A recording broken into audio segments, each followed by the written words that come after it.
check whether this who is here. We are live. We are live. Hello. Hi, everyone. Welcome to the really free chat room. Today, we are going a little bit different scheduling today. I think we start off with Ivan's blow by blow segment. And then after that, we will actually go. Then we will have a sharing by Anca to talk about curatorial project.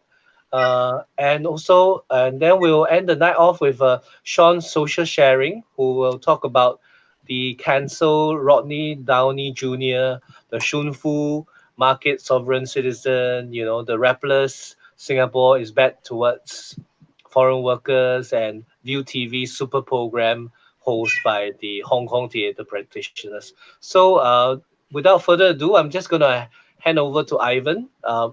Where did Ivan go? I'm going to hand over to Ivan. There are two versions of Barney with percussion. So I remove one. Yeah, okay. Okay, without further ado, I'm going to hand over to Ivan. Hey, welcome to the showtime with Blow by Blow. Ivan's here for another time of togetherness. We spread. What do we spread? We must spread. Please forgive me. I am sorry. I love you and I thank you. Unfortunately, we cannot play the song tonight because they have detected it according to Tian Woon. They have detected the song. Please forgive me. I'm sorry. I love you. I cannot. I love you and I thank you. Okay, today we want to start off with some kind of music, jamming music. No serious, not too much seriousness chatting. With me, beside me, it's Bunny. Bunny was my neighbor. I never met him for years and ages. Bunny, you were my neighbor in Kuo Chuan Avenue. He's with the drum here. And I haven't met Bunny for 20, 30 years. When I was 20 over years, I was living in 28 Kuo Chuan Avenue, and Bunny was beside me, and he was a young boy, and his dad and his family do DJ and sound rental equipment. So I haven't met you for a long time, right, Bunny? Bunny, can you hear me? Bunny, can you hear me? Am I speaking loud, Bunny? Bunny, can you answer? No, he's mute. He's mute. Oh, okay. As I was sharing that I can't hear Bunny. Okay, Bunny, I think you can hear me. He was my neighbor, and I haven't seen him for a long time. And he runs, his dad and his family run a sound equipment company. And I was running a talent agency in 28 Kuo Chuan Avenue. And I was doing Dolphini care massage, also beside the place for 10 years or 9 years, 9 to 10 years at 28 Kuo Chuan Avenue. And then I haven't met you for how long, Bunny? For how many years? 20, how many years? Maybe more than 20 years? More than 20, 30 years, around there. So today, this is our first time we are meeting, Unbelievable. Yeah. So I met your brother in National Library. Can you start off, how long have you been playing drums? Your ikebara and your drumming. How many years have you been playing drums? When my age is 6 years old. Oh, 6 years old. Yes. Your family of the other two brothers also play the ikebara. Eddie, and what is the other name? You mean the percussion thing? The ikebara. Your three brothers. Malay dance. Got a lot of Malay culture. Yes, Malay culture dance and ikebara. Yes. Can you tell me what kind of drums you teach here? Can you introduce me the various drum and the drum sound? Okay, tabla, dabuka,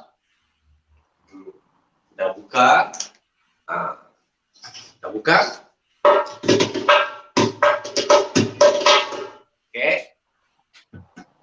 This is the rebana, dondang sayang. It's a Malay traditional dondang sayang.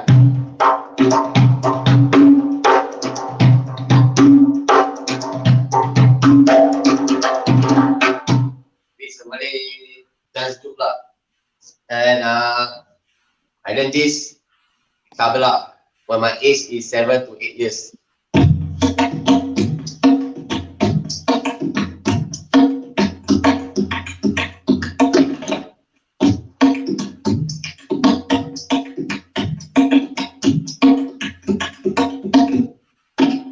This is tabila lah. Okay. Oh, how many? And one more drum you have. What is the other one? Okay, it's a DK barat. Okay.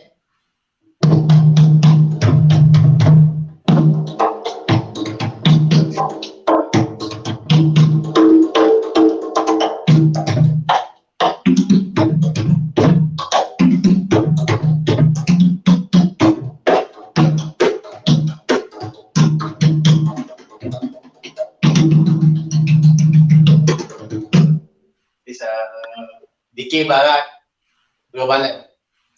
Oh, okay. Last year alone, how many wedding show did you do? Every month, an average of how many wedding show or Ike Barat do you do? Okay, actually, more than 12. I see. And what about dinner and dance event? Last year, how many did your family or did you all do? I hear you do DJ also. Okay, You run a DJ company, sound rental company. 10 years I never doing DJ anymore. So we are doing song engineer. We doing concert, band, like makeup, MI, LED, lighting. Oh, I see. What is your company's name if people want to find you for sound engineering or supplying sound equipment? Okay, for now, last time we got company lah. So now we doing ourselves like freelance, doing setup, show, sound. Now I don't have any company lah, so I can set up a lot of sound, lighting, LED, lighting, anything lah, video. Oh, how many students are you teaching now presently in drumming? How many students do you have now? Where do you teach them? It's freelance also teaching. I think like Kompang I got like so-called like a family. 80 plus. If DK Barat, more than that. Oh, where do you teach? Where is the place? Which area? Is it in your house or in a center or organization? Where do you use the space? Okay. Do you share with your brother the studio or you rent the studio to teach them? Rent a studio. Then we teaching there from there lah, from studio. Oh, I see. Okay, great. Can you play us some of your drum music that you always used to play, or your best music that you can tune to us? Can we have about like 5 minutes of your sound instrument? It's all to you. I think got a lot of items. Which one you want? I can play for you lah. Which one? Okay. Can. Let's try this one. What is this drum again? Can you tell us? It's a Romana modern. This is a very modern type. It's a Remo skin. Okay, Remo skin. Okay, we have to play key also. Got key, tone, strapping. Okay.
Thank you. That was wonderful. What about trying the other one, the one beside you, that drum?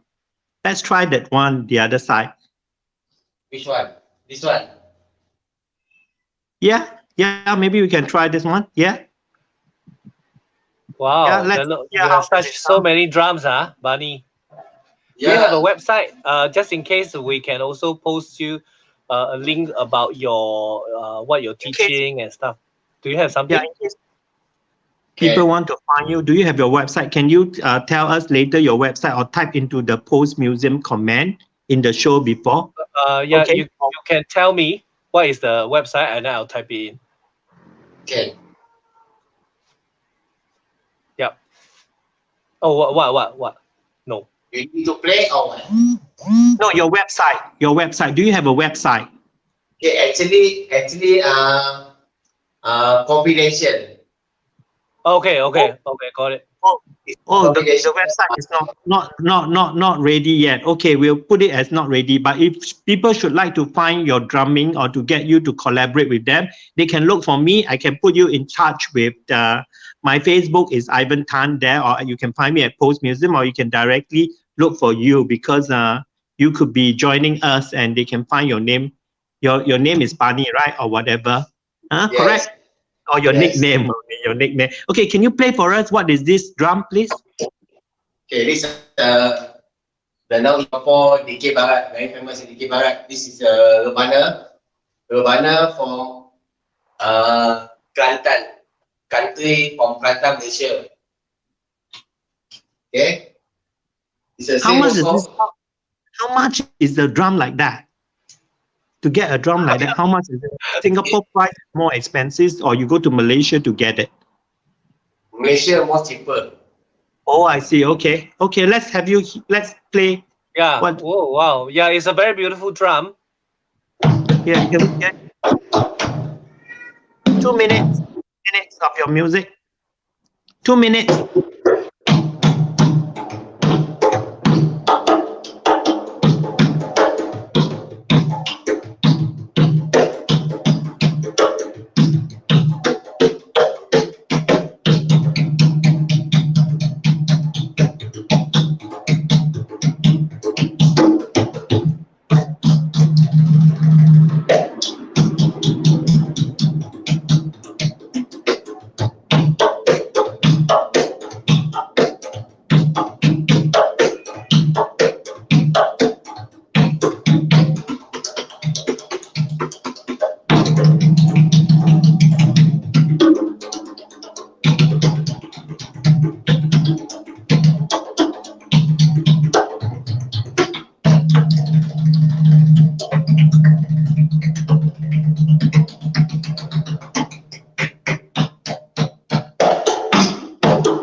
Oh, thank you very much. Thank you very much for your music. Later, we'll get you to jam with all of them.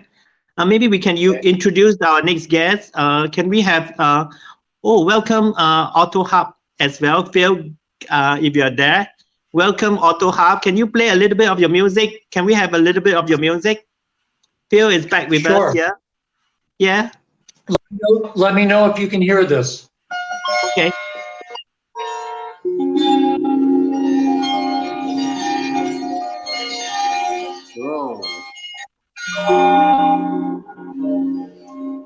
Can you hear that? How is the volume? Yeah. Can we hear a little bit more? Yeah? Okay, so that's Phil there. Can we have Yuzuru play your instrument? Yuzuru is from us, from Japan, from Gifu Ken. Can we have some of your music? What are you playing for us this evening? What instrument? He's at Gifu Ken in Japan. Indian instrument. Indian Pakistani classical instrument called sarod. Can we have a piece of your instrument? Yes? Can we listen? What is the title? What is What the is the title? Did you create yourself? Did you compose this piece yourself? Just improvise based on B minor. Okay, can we hear beautiful sitar? Is that a sitar player? So,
Oh, thank you very much. Thank you very much. And what about thank you?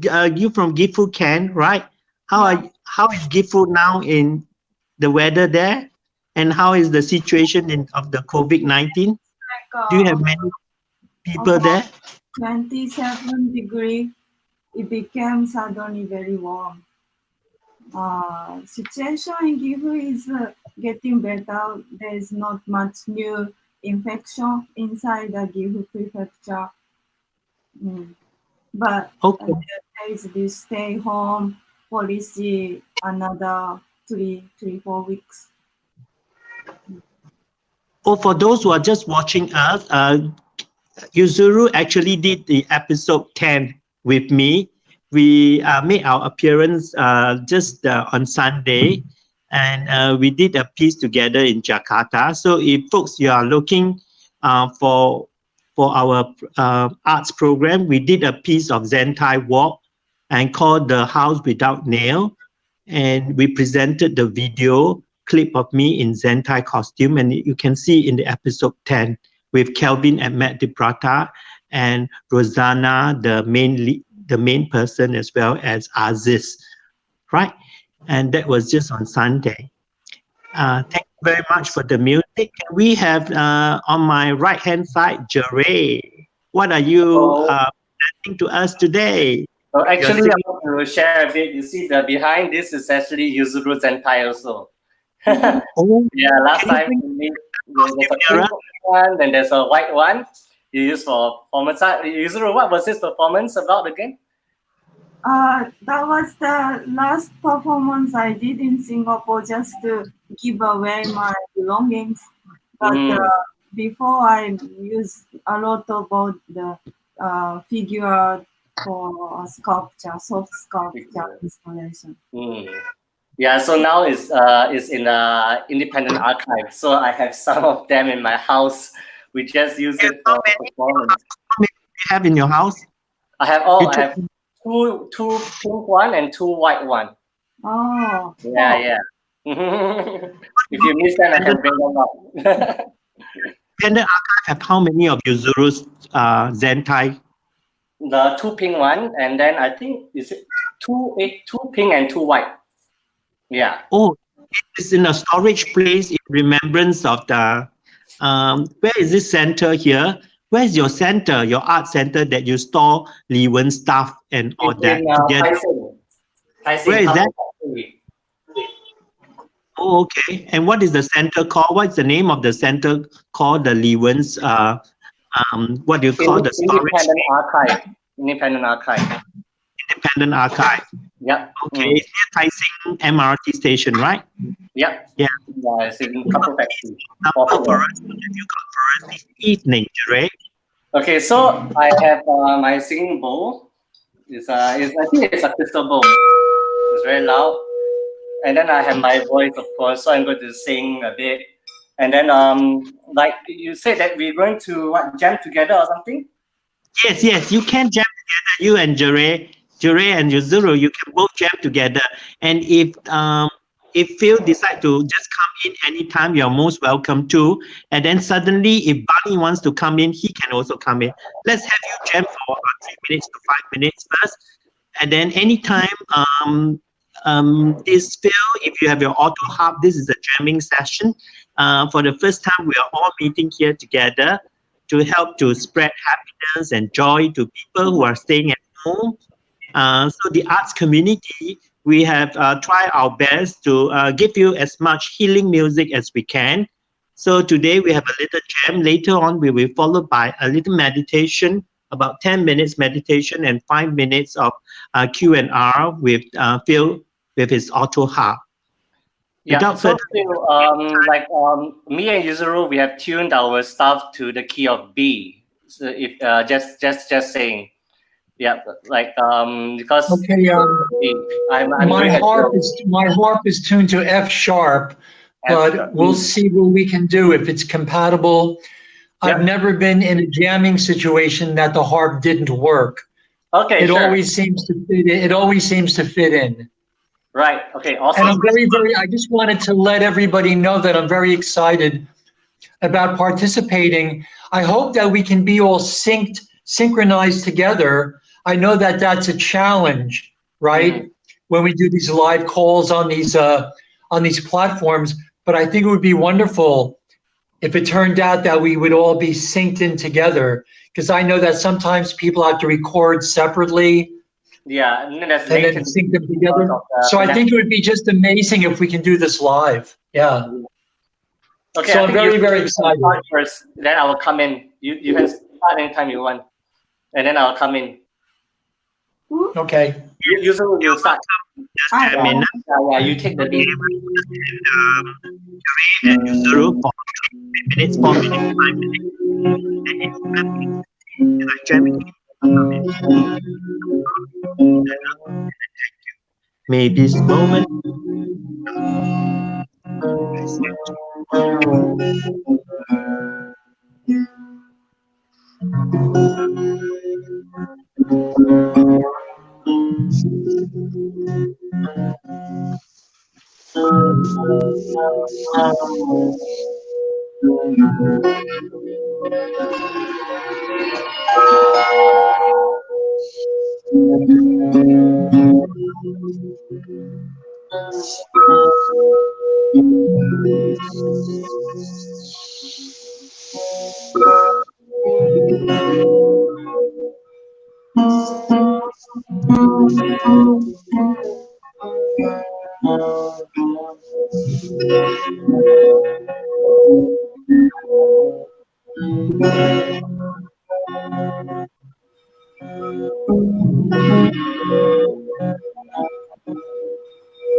Thank you very much. Thank you very much for that wonderful tune, for trying to tune together in a very soft melody and bring some healing music to the masses around.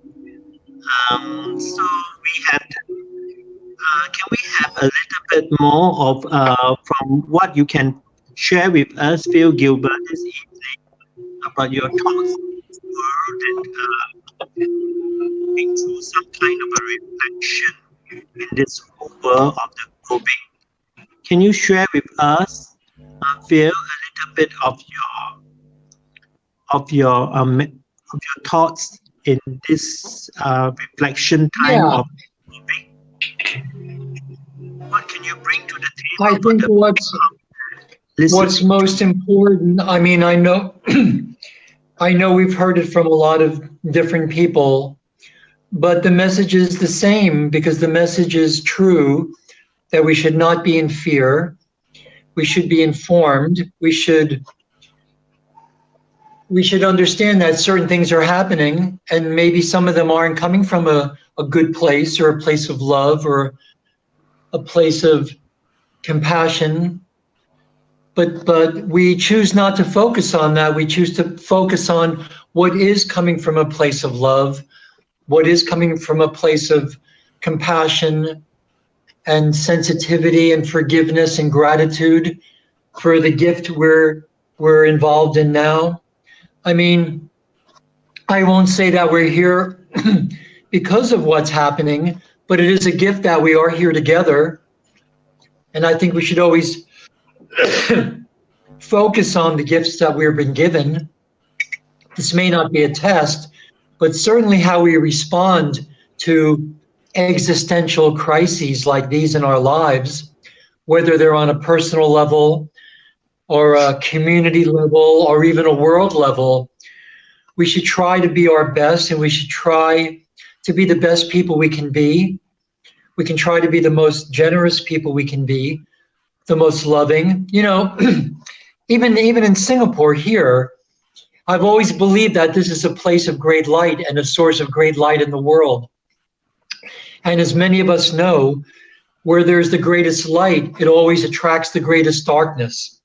You wouldn't have the darkness coming if it wasn't attracted to the light.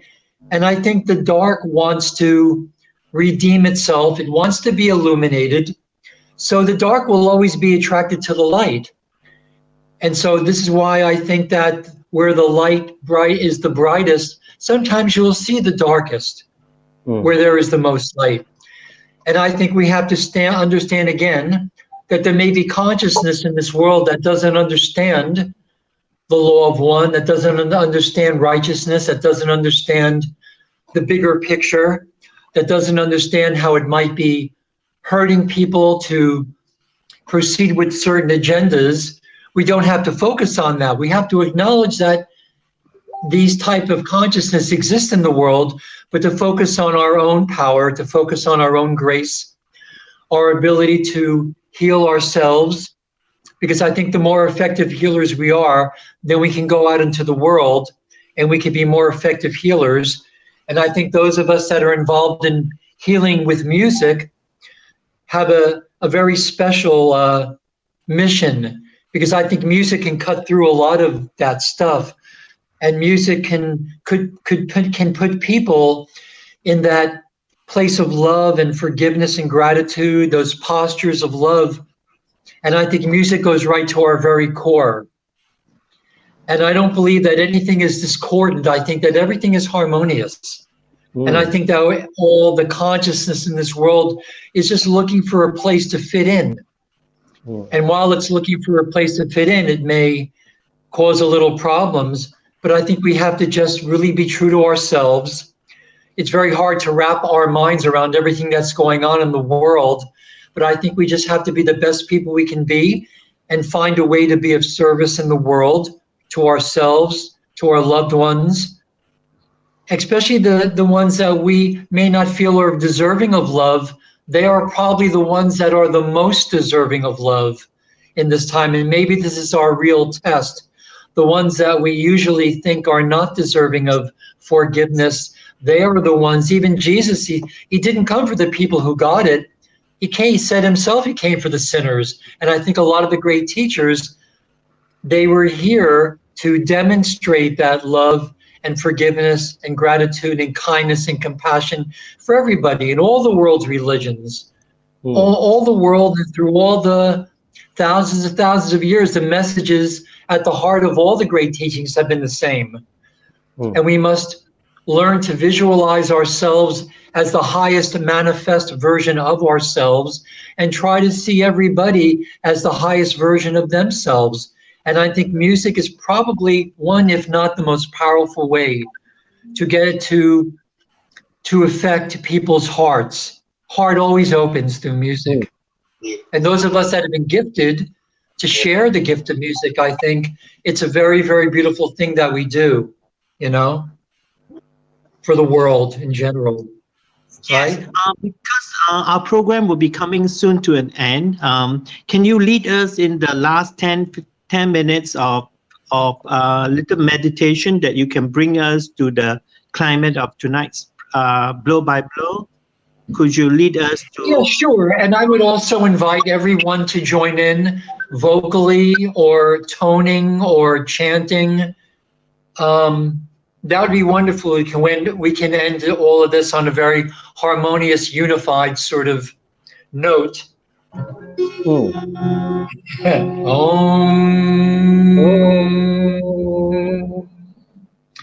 And to breathe easily and gently, as deeply as we can, into our solar plexus, because this is the key, even the key to the law of attraction. When we can regain control of our solar plexus, we can actually, if there's anything we want to change in our lives and the world, we can ask our solar plexus, our power center, what it is we want to change, how we want to feel. And our solar plexus connects with every cell in our bodies. It really is the great powerhouse of ourselves. And we can direct our soul, we can ask our solar plexus anything we want to change, any emotion we want to change, any way we want to feel. And the solar plexus will do whatever it can do to rewire ourselves so we can be more open to love, we can be more open to grace, we can be clear and open channels for grace to come into the world. So I would invite us on this call and my fellow musicians to join in with playing their instruments or chanting or dancing, any way we can give praise to the divine through our music, through our voice, through our love, and breathe deeply but gently into our abdomens and ask that we can ask our souls, what can we do in this moment? What can we bring in this moment? What can we be led to? What can we see? That we can be the highest version of ourselves so that we can give and be givers and share with the most people, to be of sincere and divine service, dedicated service to the world. And if people out there don't know what that is yet, simply ask, what can I do? What can I be? Where should I go? Who should I listen to? Should I listen to my own heart? Is there something out there that can help me open my heart to be the best person I can, the most giving person that I can.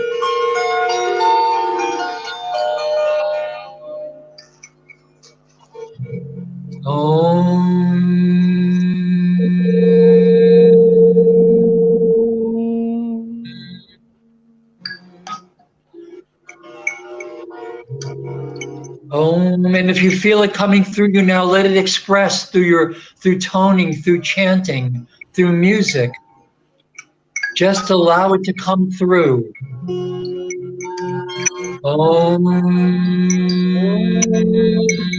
Any light language.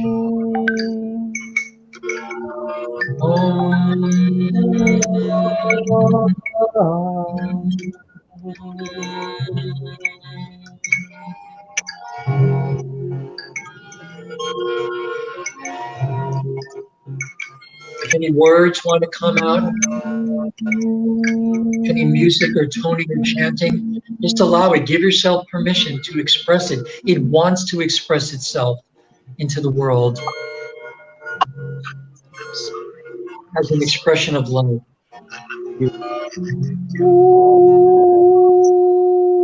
Please forgive me. Allow your spirit to sing and to soar. Thank you. Sorry.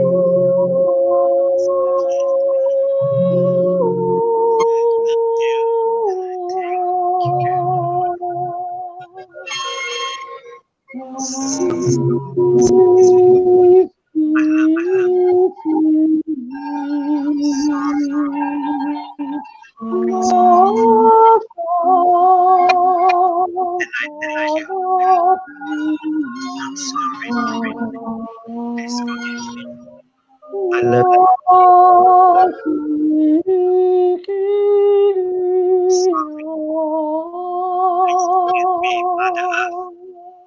I thank you.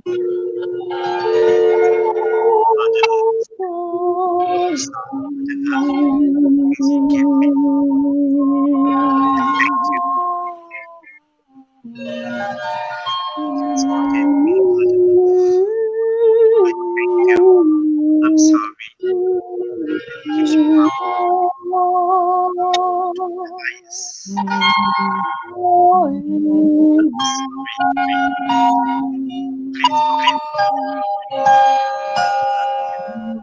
Thank you.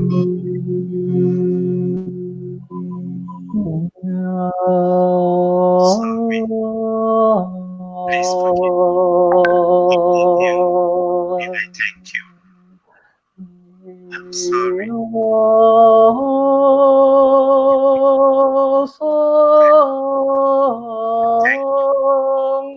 Sorry, Mother. Please forgive me, Mother. I love you and I thank you. I'm sorry. Please forgive me. I love you and I thank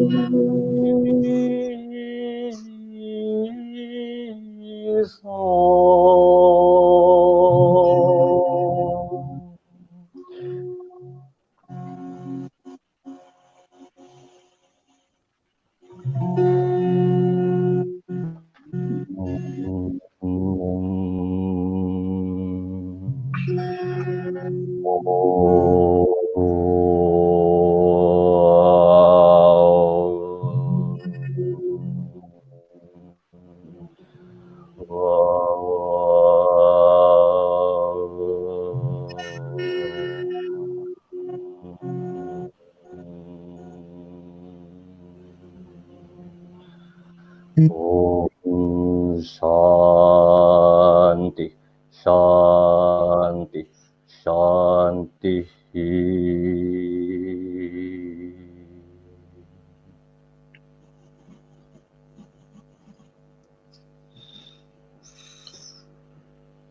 Thank you very much all for joining us tonight. We want to thank our guests here.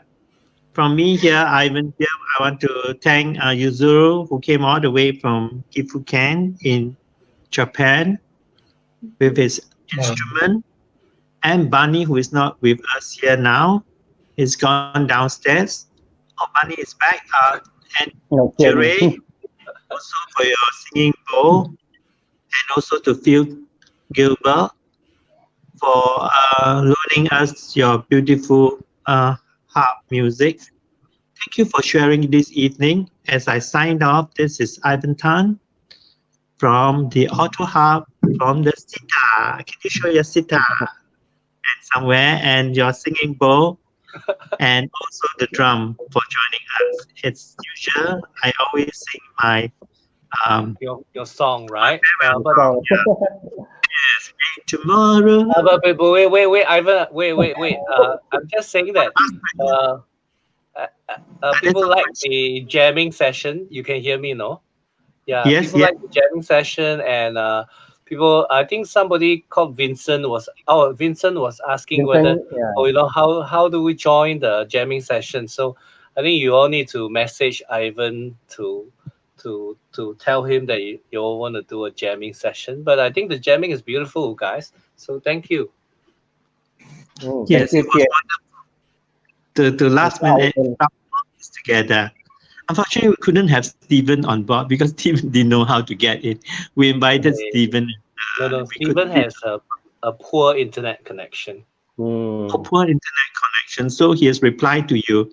So we're trying so frantically to get you, Stephen. But unfortunately, maybe next time you can join us.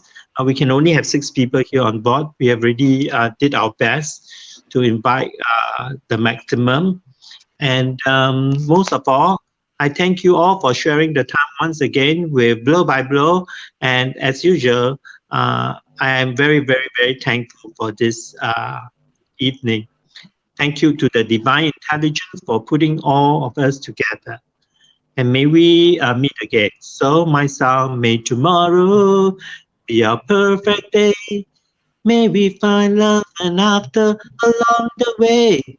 May this troubling times help us to come together with love and forgiveness and compassion, and help us to learn to live as one, although it's very hard. And this is the time that feels say we must come together to those who are hard to forgive them or to love them as they are. Help us to remember the people whom we hate, how to show more love to them and more patience. May the light come for us. E equals MC2. We are one. Good night, everybody. Thank you for joining us. Bye. Good night, Good night, everyone. Bye. Bye. Bye. Bye. Oh, how do we? Okay, hi. Thank you, Ivan and friends. Thank you, Ivan. Phil, Barney, and Jai and Yuzuru. Thank you for coming on. As we're gonna come to the next segment, sorry, I just surprisingly put Anca on. And hello, Anca. Can you hear me? Hi, Tian. Hi, everyone. Hey, hi. Yes, yeah. Thanks for coming on. I'm going to. Yeah. Hey, are you well? Yes, I really enjoyed the previous sessions. Wonderful. Yeah, I think now we have like two regular segments. That's the Ivan Blow by Blow, and also the Sean social sharing, where we're gonna where Sean talks about like social social issues and stuff. Yeah. But anyway, Anca, you're here to share with us about your latest thoughts. Right? You know, it's called The Whole and Its Part. It's a talk by a curatorial talk of some sort, no? You want to talk about your recent curatorial projects in Romania for the biennial? Yeah, I thought maybe to because we are living in these times of changes, when we are trying to question also our profession, our field. So I was thinking to discuss a bit about a biennial I've been working on last year in Romania. And I think it's a relevant discussion because the biennial format is so much contested. And we are really at times when we can discuss and see what needs to be changed and how to move forward. And I'll try to maybe highlight what we try to do differently and how we try to rethink this format. And hopefully, it's hard to say what will be the impact, but hopefully it made a change in the city there. So maybe Tien, can I share the screen? Yes, you can share the screen, and then do you have audio? And do you need to do audio? I have also an audio. It's also yeah. So when you share the screen, is it wait? The audio is on a Chrome browser, right? Yes, it's a Vimeo link. Yeah, it's very short. So, yeah. So when you click on when you're sharing the sound, you need to click on the share audio function as well. Okay. I hope I will manage. So let me put, let's share screen. You click on the share screen menu. Okay, so maybe just to say that for those who, just to introduce myself, that I've been living, I've been living in Singapore already for 7 years. And I used to work at the NTU CCA as curator for exhibitions. And then I was working on publications. And last year I returned in Romania, where I was invited to co-curate with Maria Lind, the curator from Stockholm, the first edition of this biennial, which is established by a private foundation in the city of Timișoara. Can you see the map? Because no. Can you see? No, we're not on the map page. I wanted to show you the map as well. Sorry. I don't know. Okay. 1 second. No. Maybe I should. Okay. Share screens. Sorry, it's the first time I'm using this. Okay. You want to try again? Okay. So just to show you, I wanted to show you where it's placed. So this is a city in the west part of Romania. It's at the borders with Serbia and Hungary. And it has a very interesting history. It used to be under Ottoman rule for more than 100 years. Then it used to be part of the Austro-Hungarian Empire. And in 1919, it became part of Romania.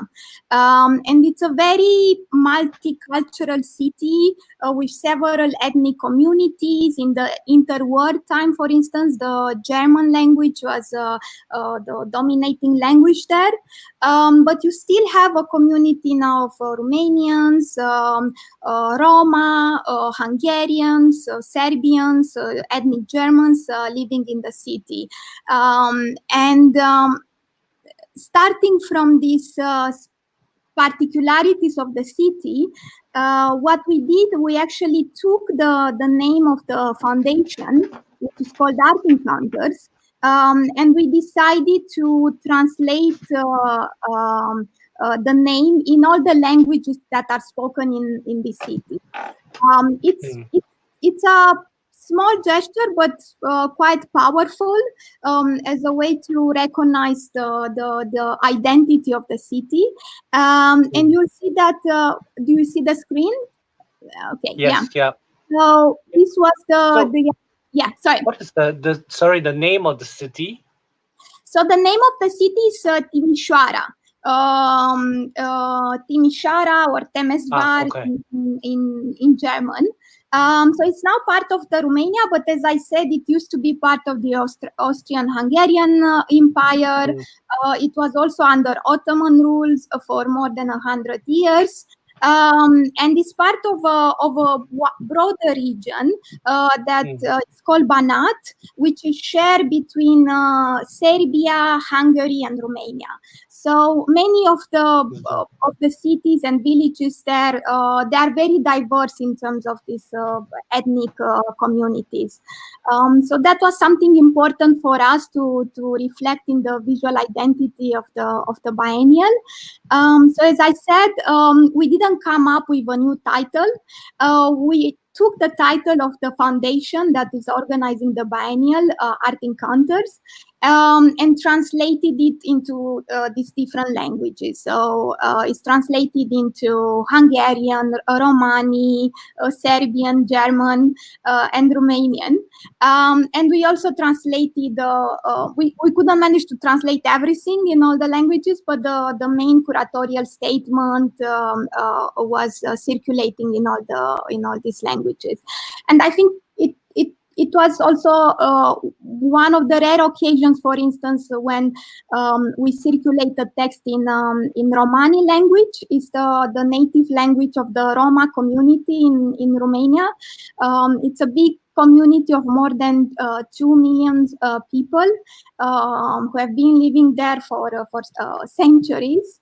And it's also in the context of Europe, is the most discriminated ethnic community.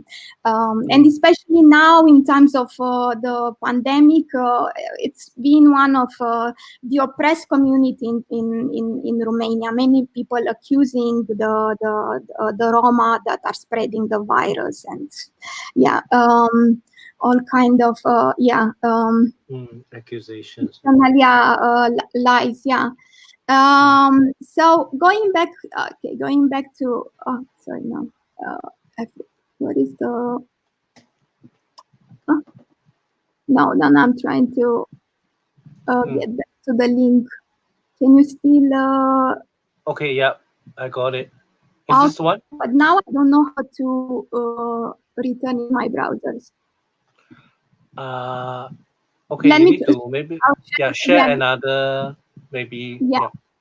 Okay. So as I said, we didn't pick up a theme.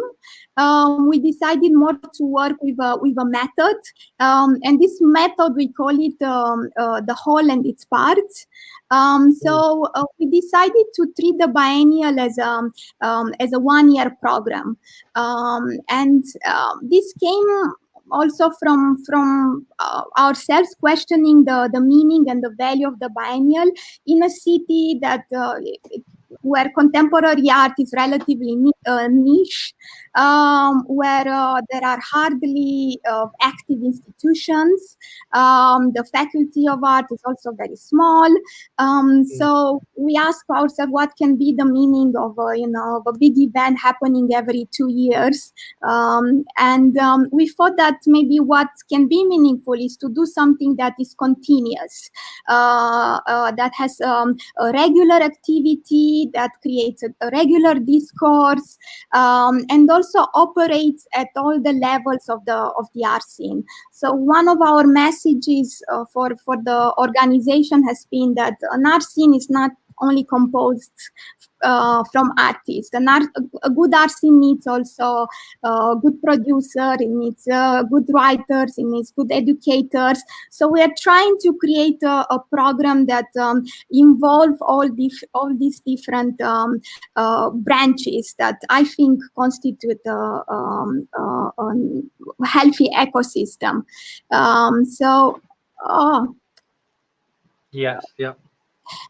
So in this sense, oh God, I don't know. I need to go back to them. So no, you're doing well. You're doing well. Okay. So as I said, we had different programs. So every month we had something happening, and we started. The core of it has been this collaboration with the Faculty of Art there, and this didn't happen before. We invited like artists who are coming in the city, or even artists from Romania, whenever they will come in the city, to come to the faculty and present their work to the students and the faculty there. And this constituted into a regular series, so sometimes even twice a month, called the Biennial Talks. Here we have Romanian artist Lia Perzhovski introducing her work. So it was really an incredible exchange between the artists and the students.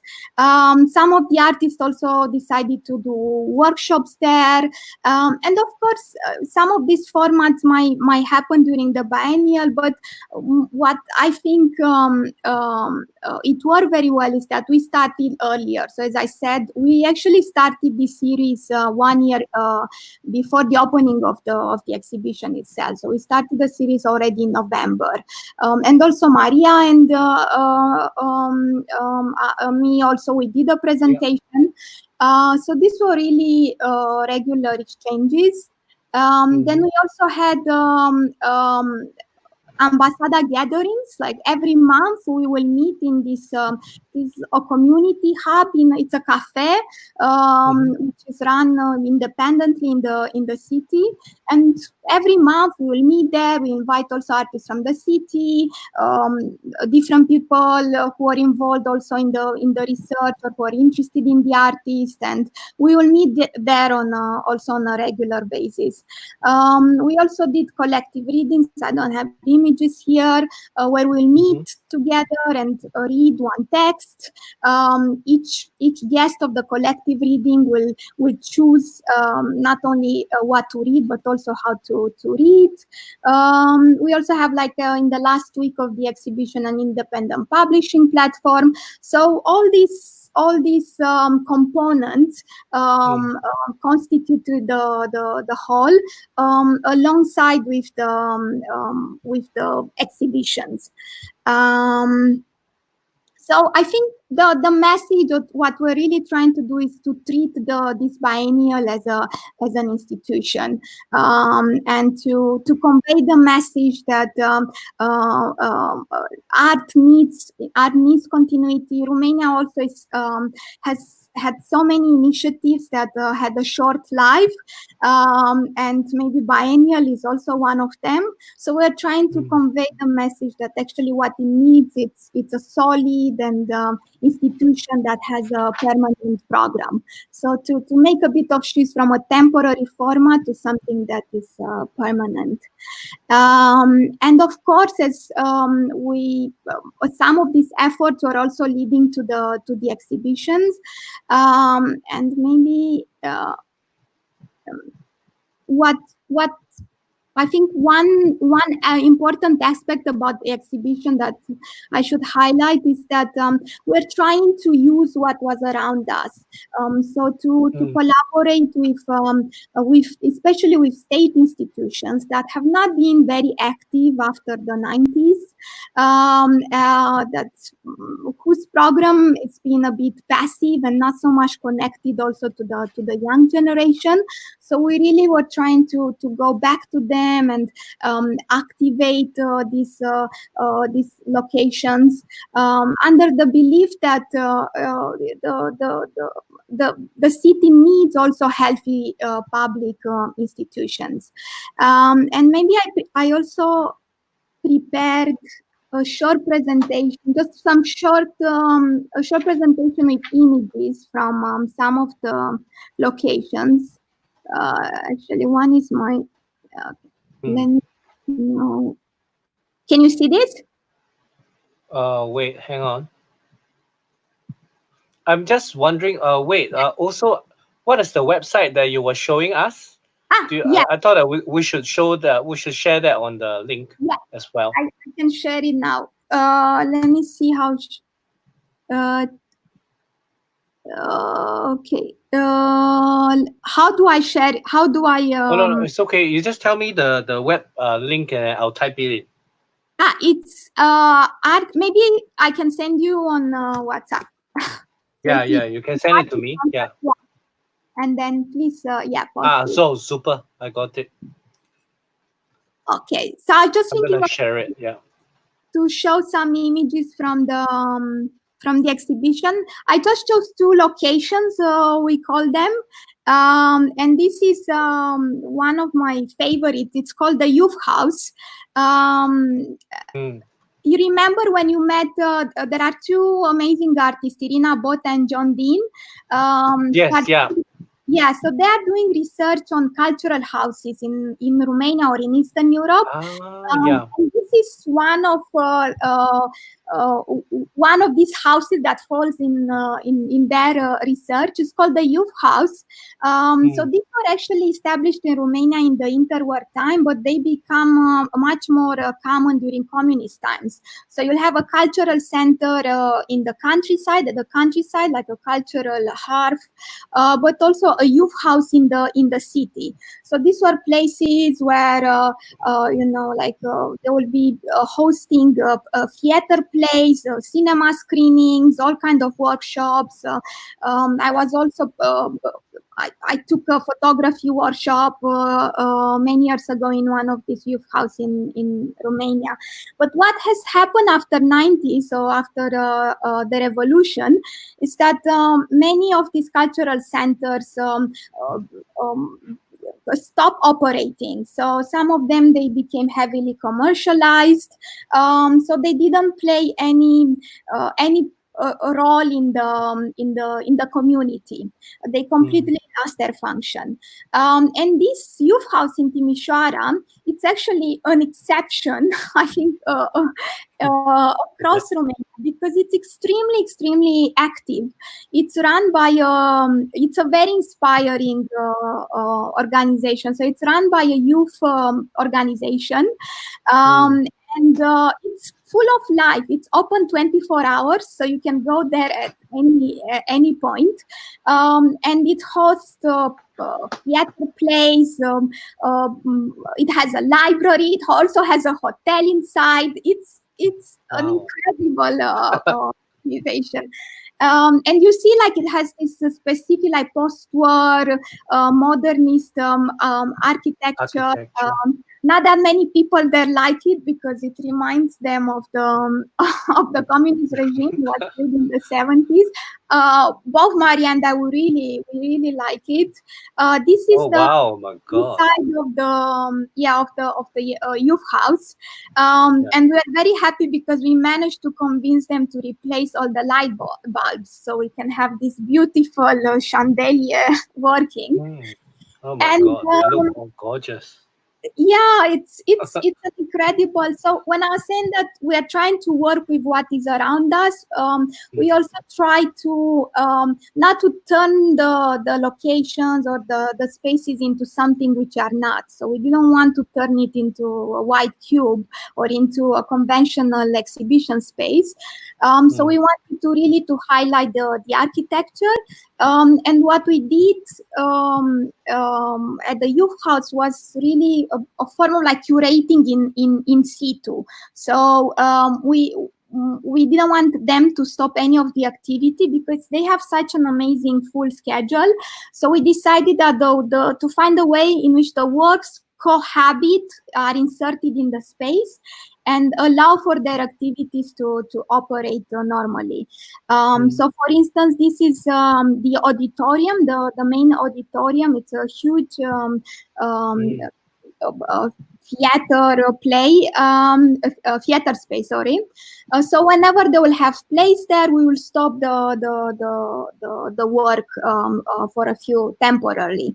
And actually, this auditorium is very interesting in the context of Romania because this is the place where the revolution trial took place. So in the early 90s, former members of the Communist Party were actually persecuted here. The trial took place in this specific space. So many of the works were also engaging with this history, the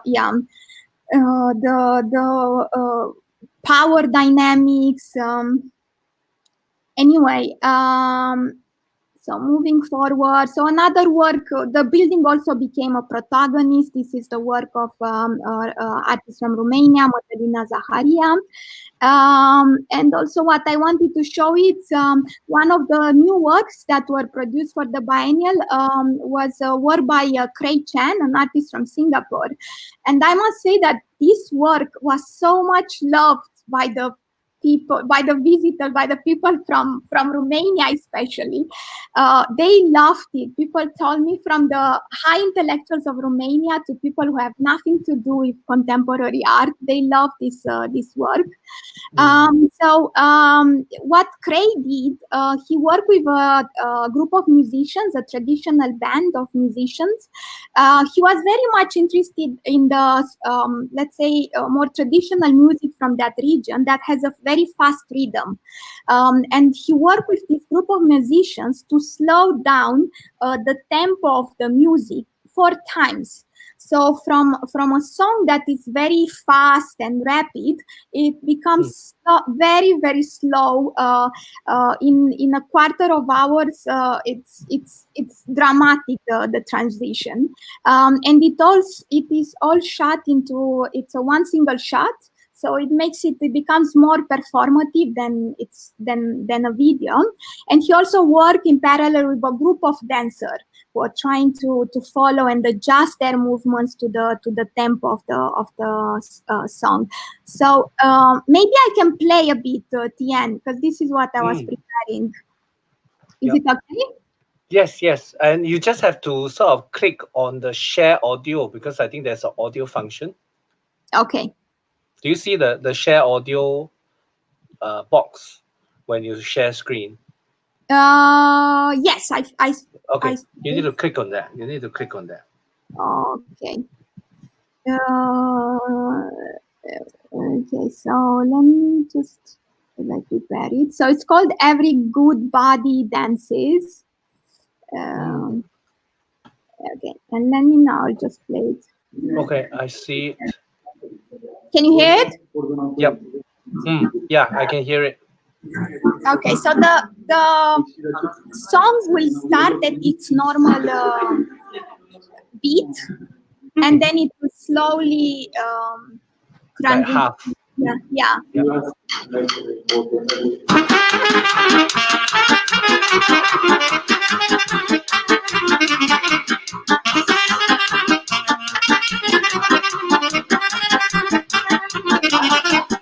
Ieri am fost la o pansant să mă scăpe de păcat și de lege și să poate să mi le șteargă plăton. Și că m-am umplat la mândri-n post la și cu minge n-am prea fost la că m-am umplat la mândri-n post la și cu minge n-am prea fost la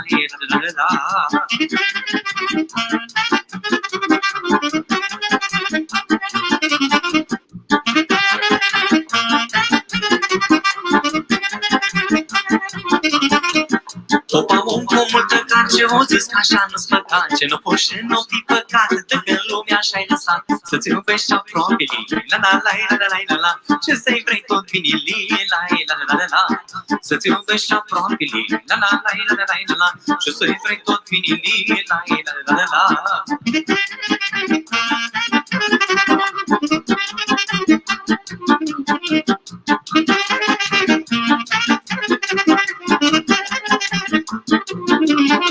Îi dăm un pus sub patrafir, mândrilii să-i le înșeră, la cât ce bine am făcut și la cât ce rău le-am vrut, la mine ce nu le-am ținut, la nici pomenic n-am făcut, la mine ce nu le-am ținut, la nici pomenic n-am făcut,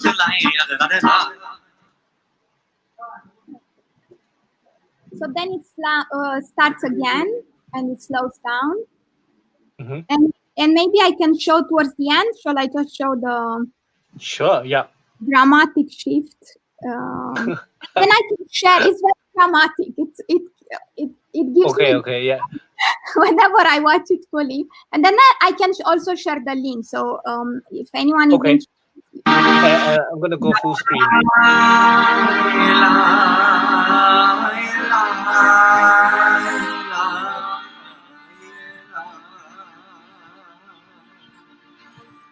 Yeah.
Yeah, so it becomes so dramatic at the end, and it's all a single shot. So that's why I said that it's very performative, and I really like how you see at the end that the dancers are almost frozen. They don't know right? Yeah. how to move. And I should just say that this is a typical song that will have it in a wedding or a very cheerful celebration. So that's why this change, I think, is so effective. So I can also send it.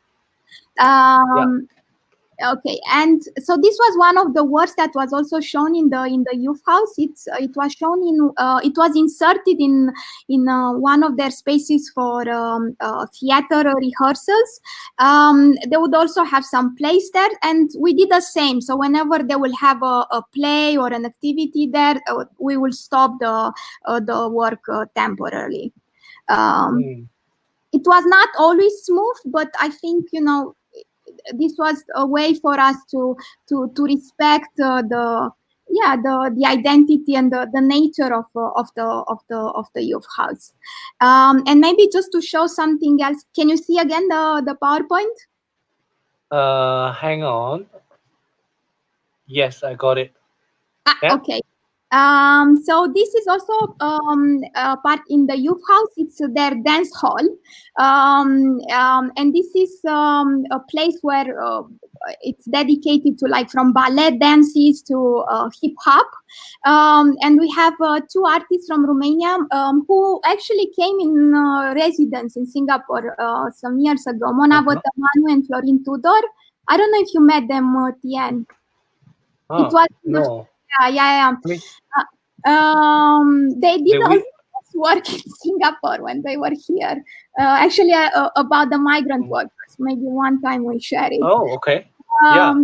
So they were very interested in this space in the youth house, and they decided to work with a group of teenagers and discuss and work with them on the theme of social media and surveillance, the relation between data collection and surveillance. And what they did a workshop with teenagers. They also have a teenage daughter, so I think for them was a form of therapy or a way of understanding their own daughter. And they found this text by Hannah Arendt, the German philosopher, where she was writing already in the 1950s about an amazing system of surveillance that was used by the Tsarist police force. So they were able actually to create a social mapping of people by looking at their interactions and their, like, group of social friends. And Hannah Arendt was saying that this way of social mapping could have become like the dream of the totalitarian police if they had the technological means to make it bigger and expand it and cover the whole country. So in a way, it was very prophetic about the data surveillance we're experiencing nowadays. So what the artists did, they took this excerpt from Hannah Arendt, they read it with the teenagers, they discussed it together, and they also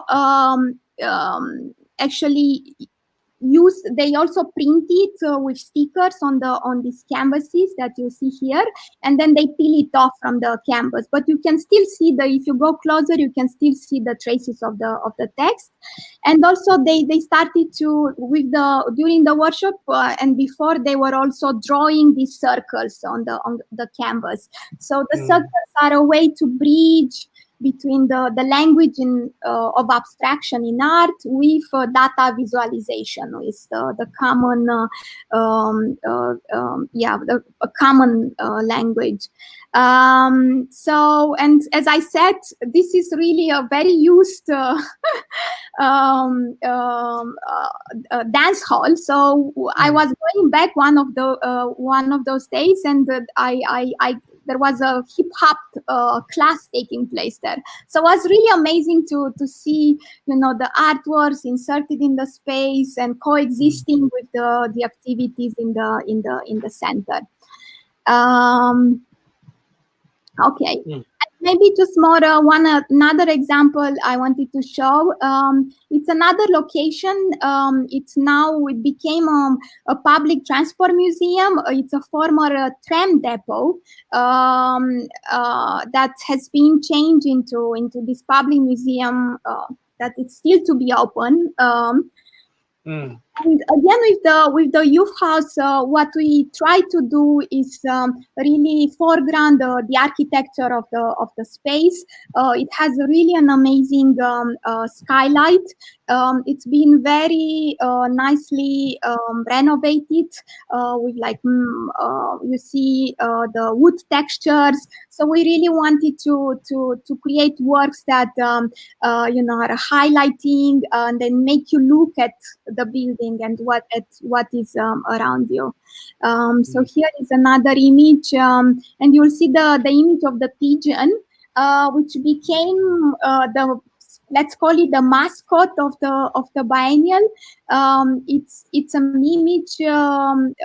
It's a work created by Agnieszka Polska, an artist, a Polish artist, who created this portrait of pigeon out of I think several images she sourced on internet.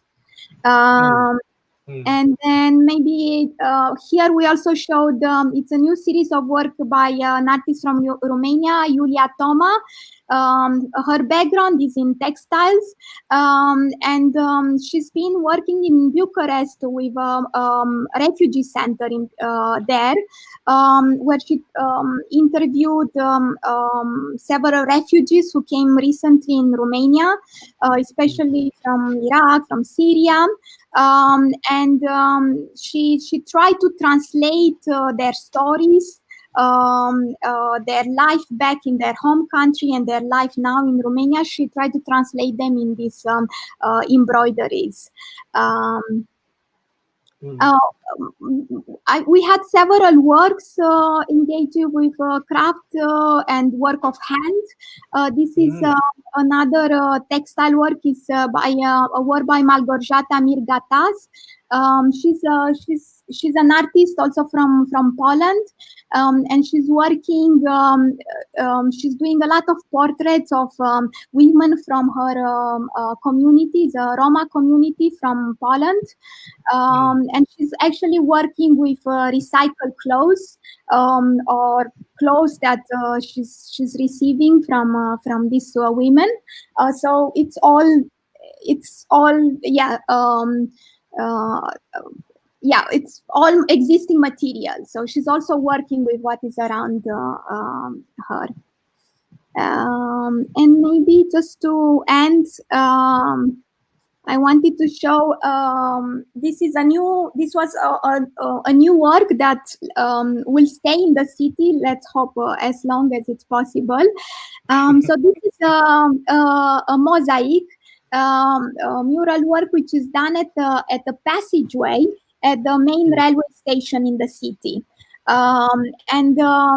This passageway is very much used by the commuters who are taking the trains. And at night, it's always been like a dark passageway. People would be afraid to go through it, but we managed to make the lighting work, which made so many people happy. And it's a work by an artist from the north part of Romania, from Iași, Dana Costiuaie. It's made, the image is made after a postcard the artist received from his father in the 80s. His father used to work as a civil engineer in Syria. And it's interesting because Romania was not part of the non-aligned movement as with former Yugoslavia, but we had actually close relations with the Middle East. So we'll have engineers. My uncles also went to work there. And anyway, going back to the story, Dan's, the artist's father, used to work even in some of the historical sites that we see nowadays sadly destroyed during the Civil War. He was fascinated by this postcard, kind of like showing a bit exotifying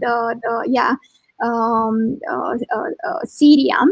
But I think it's one of the powerful works because of the choice of the context, because it's so much embedded in this the railway station. It evokes different patterns of migration. So you have the migration for work from Romania before 1989 and after 1989. Romania has actually a very high rate of migration, work migration in Europe. It also evokes the migration from Syria, the refugee wave coming to Europe, and also it makes connections to the daily life of this railway station where you have all the commuters coming in and leaving.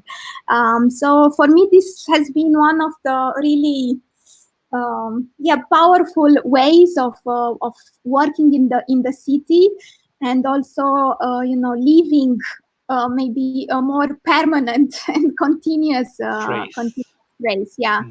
So okay. That's all I prepared. That's all you prepared. No, that's a lot. I didn't know that it is. Wow. Okay, so now I understand what this is all about and where you went for a year. Yeah, it was really important for me to be there all the time. And I made that. I made that. Are you saying that other curators are not there all the time? Yes. Okay.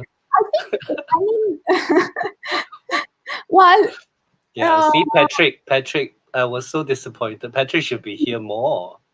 He's such a delightful person to have around, no? It depends on the way you work. I like to work on the ground, and for me, this biennial was really developed through interactions and encounters. It's really encounters between different people, between artists and places, artists and the community there. So it was really crucial for me to be there and facilitate some of these encounters and become part of that. I could have not worked in a different way. Yeah. And I think it's also because this idea of also of the whole and its part, I form myself as a curator in an independent space.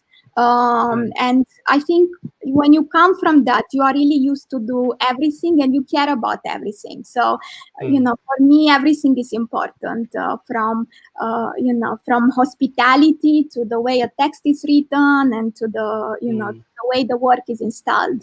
So, and I think this is a method that sadly it seems to work only on small scale. I think when you apply it on a large scale institution where the labor is divided, it becomes impossible to stick to that. And somehow the biennial format, because in a way it's, let's say that it might have big aspirations, but the organizational structure is very small. It allowed us to work this way. So to be engaged at all levels.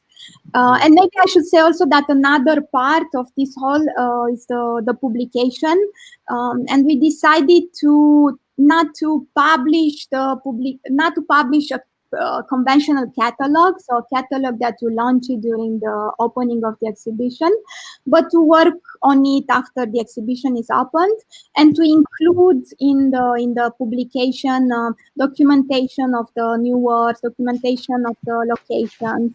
So I think that has also been very important to have in the publication on an archive of the exhibition, how it happened, and to show how we thought about the spaces and about the relations between the works in the space and and each location.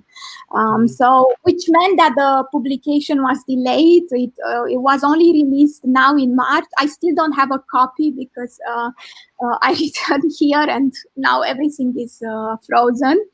But I'm very happy that we did it this way. And it also allowed us, not to get crazy before the opening and send a book to print.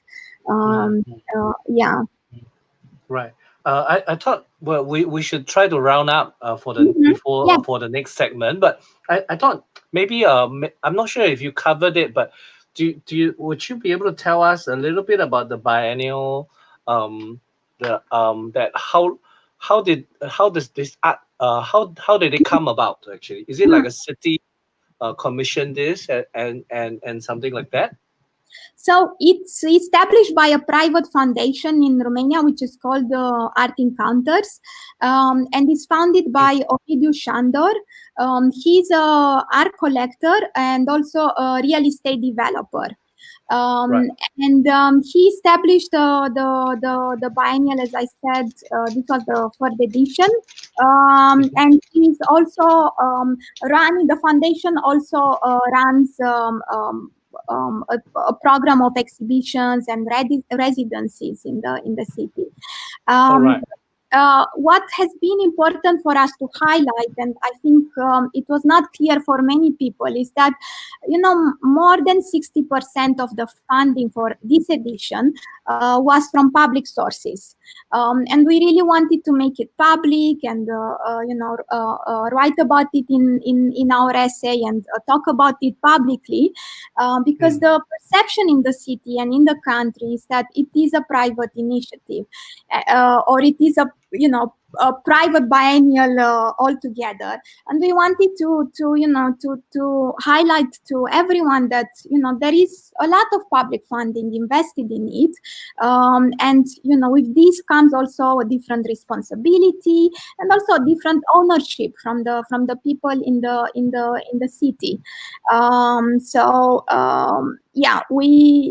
This is a bit. This was an important message for us to convey. So it has money from the National Arts Council there.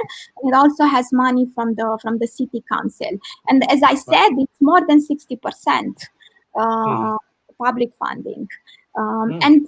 In the context of Romania, where there is so much, I think, people lost hope on the state and on the involvement of the state. I think it was also important to show that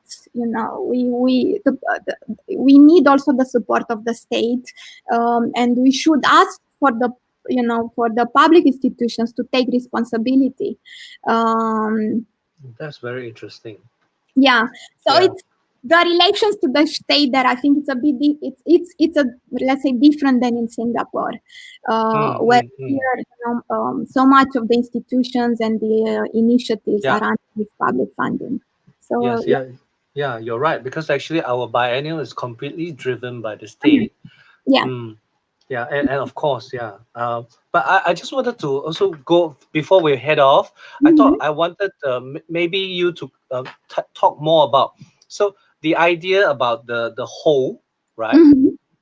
Right, the whole and its parts, and I think maybe you want to clarify, like how different is it from, let's say, a more, because I thought what was interesting what you shared was that your background from independent curatorial spaces, you actually are very interested in some of the things which is very difficult to realize once a biennial project gets bigger and bigger. So the whole and its parts, from what I noticed, that there's a lot of small things that build up, like the talks in the universities. Yeah, and I thought that's really something we start to see less of as well in our last biennial in Singapore as well. No? And yeah, so I wanted to sort of and so maybe you want to explain to us then what is the whole and what are the parts that because there's no theme, right? There's no thematics. You were saying that, so it's actually quite an organic process. Do you think? Yeah, I mean, I think the whole and its part was a way for us of working, and was also a way for us of thinking about about the art field. And as a way of working, we didn't want to limit and reduce the biennial to an exhibition, and because in general, the exhibition is, let's say, the most visible part, even for an institution that does many things. The exhibition is always the most visible part. So we wanted to maybe disrupt a bit that hierarchy.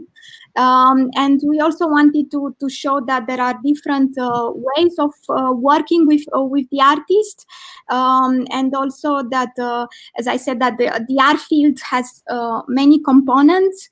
So, for instance, when we're going to the faculty, I think it was important for the students also to meet a producer or a technician. I mean, those who are studying art, I think they should also think that there are different ways in which you can contribute or operate in the art system. Becoming an artist, it's not the only possibility. So like highlighting this like the full engine, the all the parts that make the engine work was important, and it was also for a message for this institution and for many biennials that I think they reduce the scope of the work to the most spectacular side. Yes. Okay. Is it yeah. Yes. Yeah. No. Thank you. Thank you for the sharing, Anca. Thank you. It's great to refresh my memory about this. Yeah. And then publication, when I will have it, I will share it. When I have the publication, I will share exactly. When the publication comes, maybe you should have a party to let us read this book, no? Yeah. So, okay. And then on that note, I think we have to move on to the next section, the segment. But thank you, Anca, so much for coming in and sharing with us about this biennial project that you've been working on. Yeah, and also to remind us that we should not be just looking at something that happens here, but we should be, curious. This is a good time to be curious about everything else. Yeah. And that happens very far away, and we can sort of still learn from each other in that way. But thank you, Anca. So I'll see you soon. Take care. Bye. Thanks for coming in. Yes, yeah.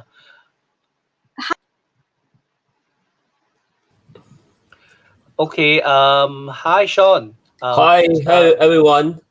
And Anca, so you can log off if you want. If not, you need help to. Yeah. Okay, got it. So anyway, sorry, Sean, for making you wait a little bit, but now we are at the last and third final segment. Sean's social sharing. Sean's social sharing. Yes, I know. I'm changing the banner. Okay. In broadcast we call it ticker. So you have to change the ticker. Okay, should I have the ticker? You prefer ticker? Okay. Ticker. Okay. Anyway, Sean, take it away. Okay. Initially it was 2.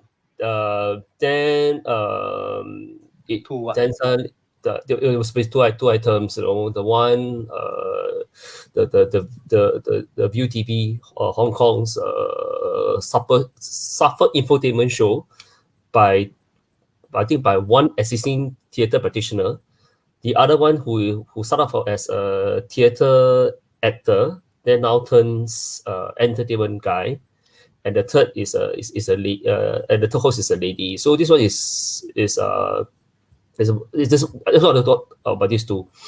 Then suddenly I was being reminded of the Shunfu market sovereign citizen case, and lastly is, guess what? The Philippines, okay? The Philippines social media site Rappler actually runs a commentary about Singapore COVID-19. Quite in the eyes of our pro-establishment is quite negative lah.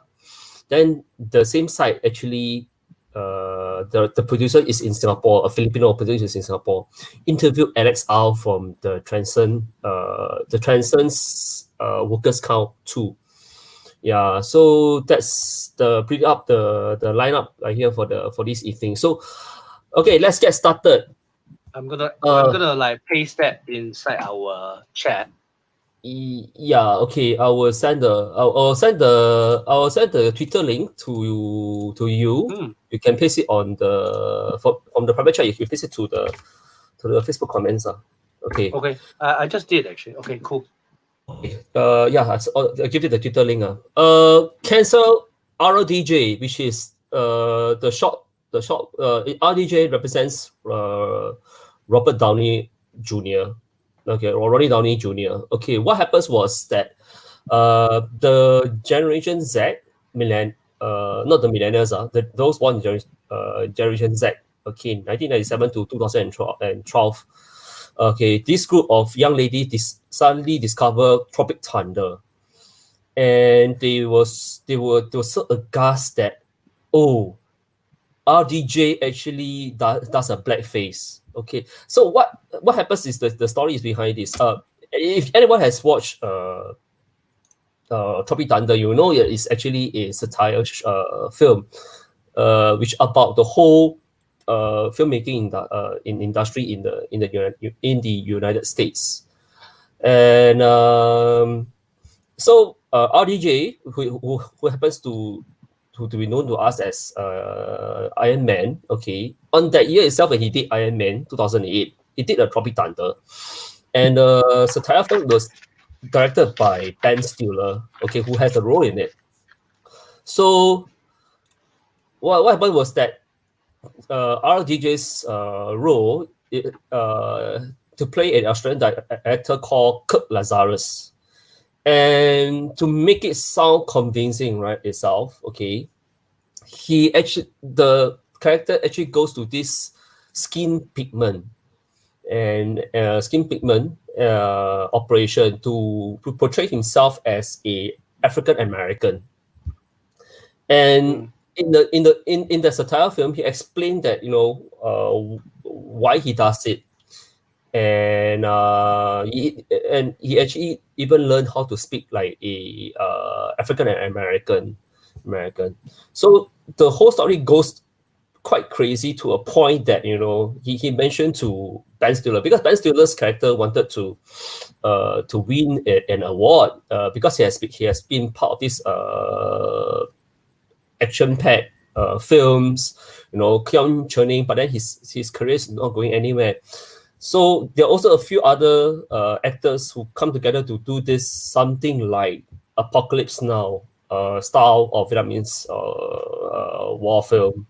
So, but things gets crazy as it goes along. You know, the actors have found themselves to be in a real situation. So it is a social commentary to poke fun at America itself.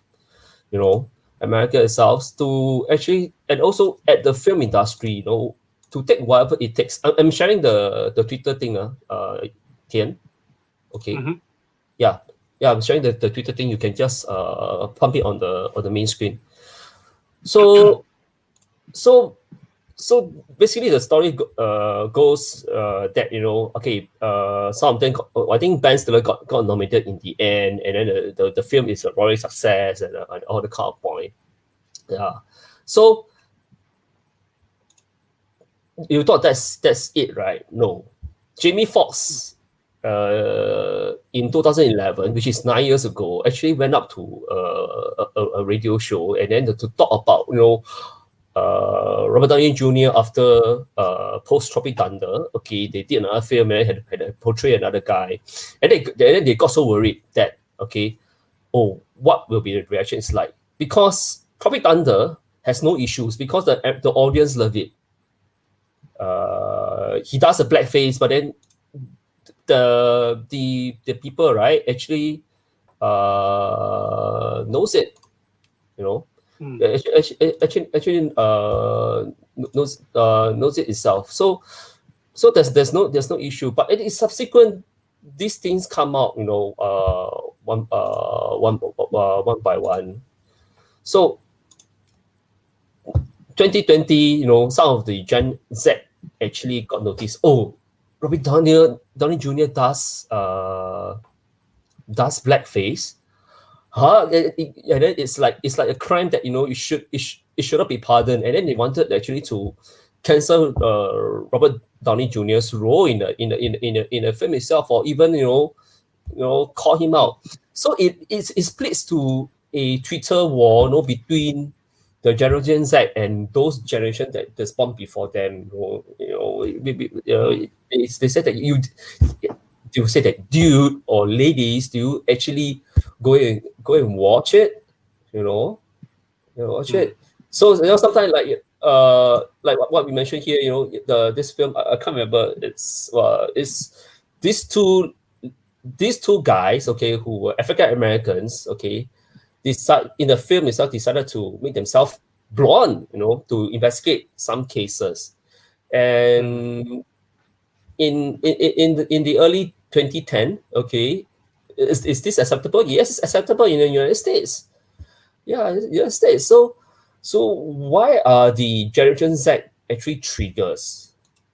You see, is it for the sake of triggering that you didn't go and watch and to watch and then to decide to make a judgment? Yeah, and look at, I don't know whether this Rosa Parks is the same Rosa Parks that I read in American history, but she says that all of these cancel RDJ hashtag, okay, for blackface, right, really make me want to watch Tropic Thunder again. And to be in fact, for me, I feel that Tropic Thunder is actually it's a B-grade film, okay, but if you are looking at the social context, how society deals with racism in United States itself, and then from there you come back to us. If let's say in Singapore, you come back to us, last year we had the brownface incident, where a radio DJ, right, did a four race persona, and then it got shot down by lots of people, and people start to discuss about brownface. And I think that's a pretty interesting thing to look at. You see, in the past, Caucasians actually, white men actually plays like Chinese characters, okay, in Hollywood films. Okay, yeah, the Hollywood films, and the way that how we actually portray our different skin tone characters, actors, actresses who portray characters that does not belong to them. If y'all guys still remember Ghost in the Shell, I can't remember who's the actress really. Who's the actress? She's white. She's white. I think she's the actress who acted as the Black Widow, okay, in the Marvel Cinematic Universe, and people who started, never mind, continue. Okay, then people start to complain, Ghost to the Shell, Scarlett Johansson, yeah, Ghost to the Shell is a classic culture film, from Japan, animation also. Then you you brought it and you portray her as a Japanese, and the whole thing goes, and a lot of people were started actually to question. You see, is this necessary? For the sake of earning money, and that's the thing that we need to think about. On this one, I think for me, if let's say that I am actually a person who very hard on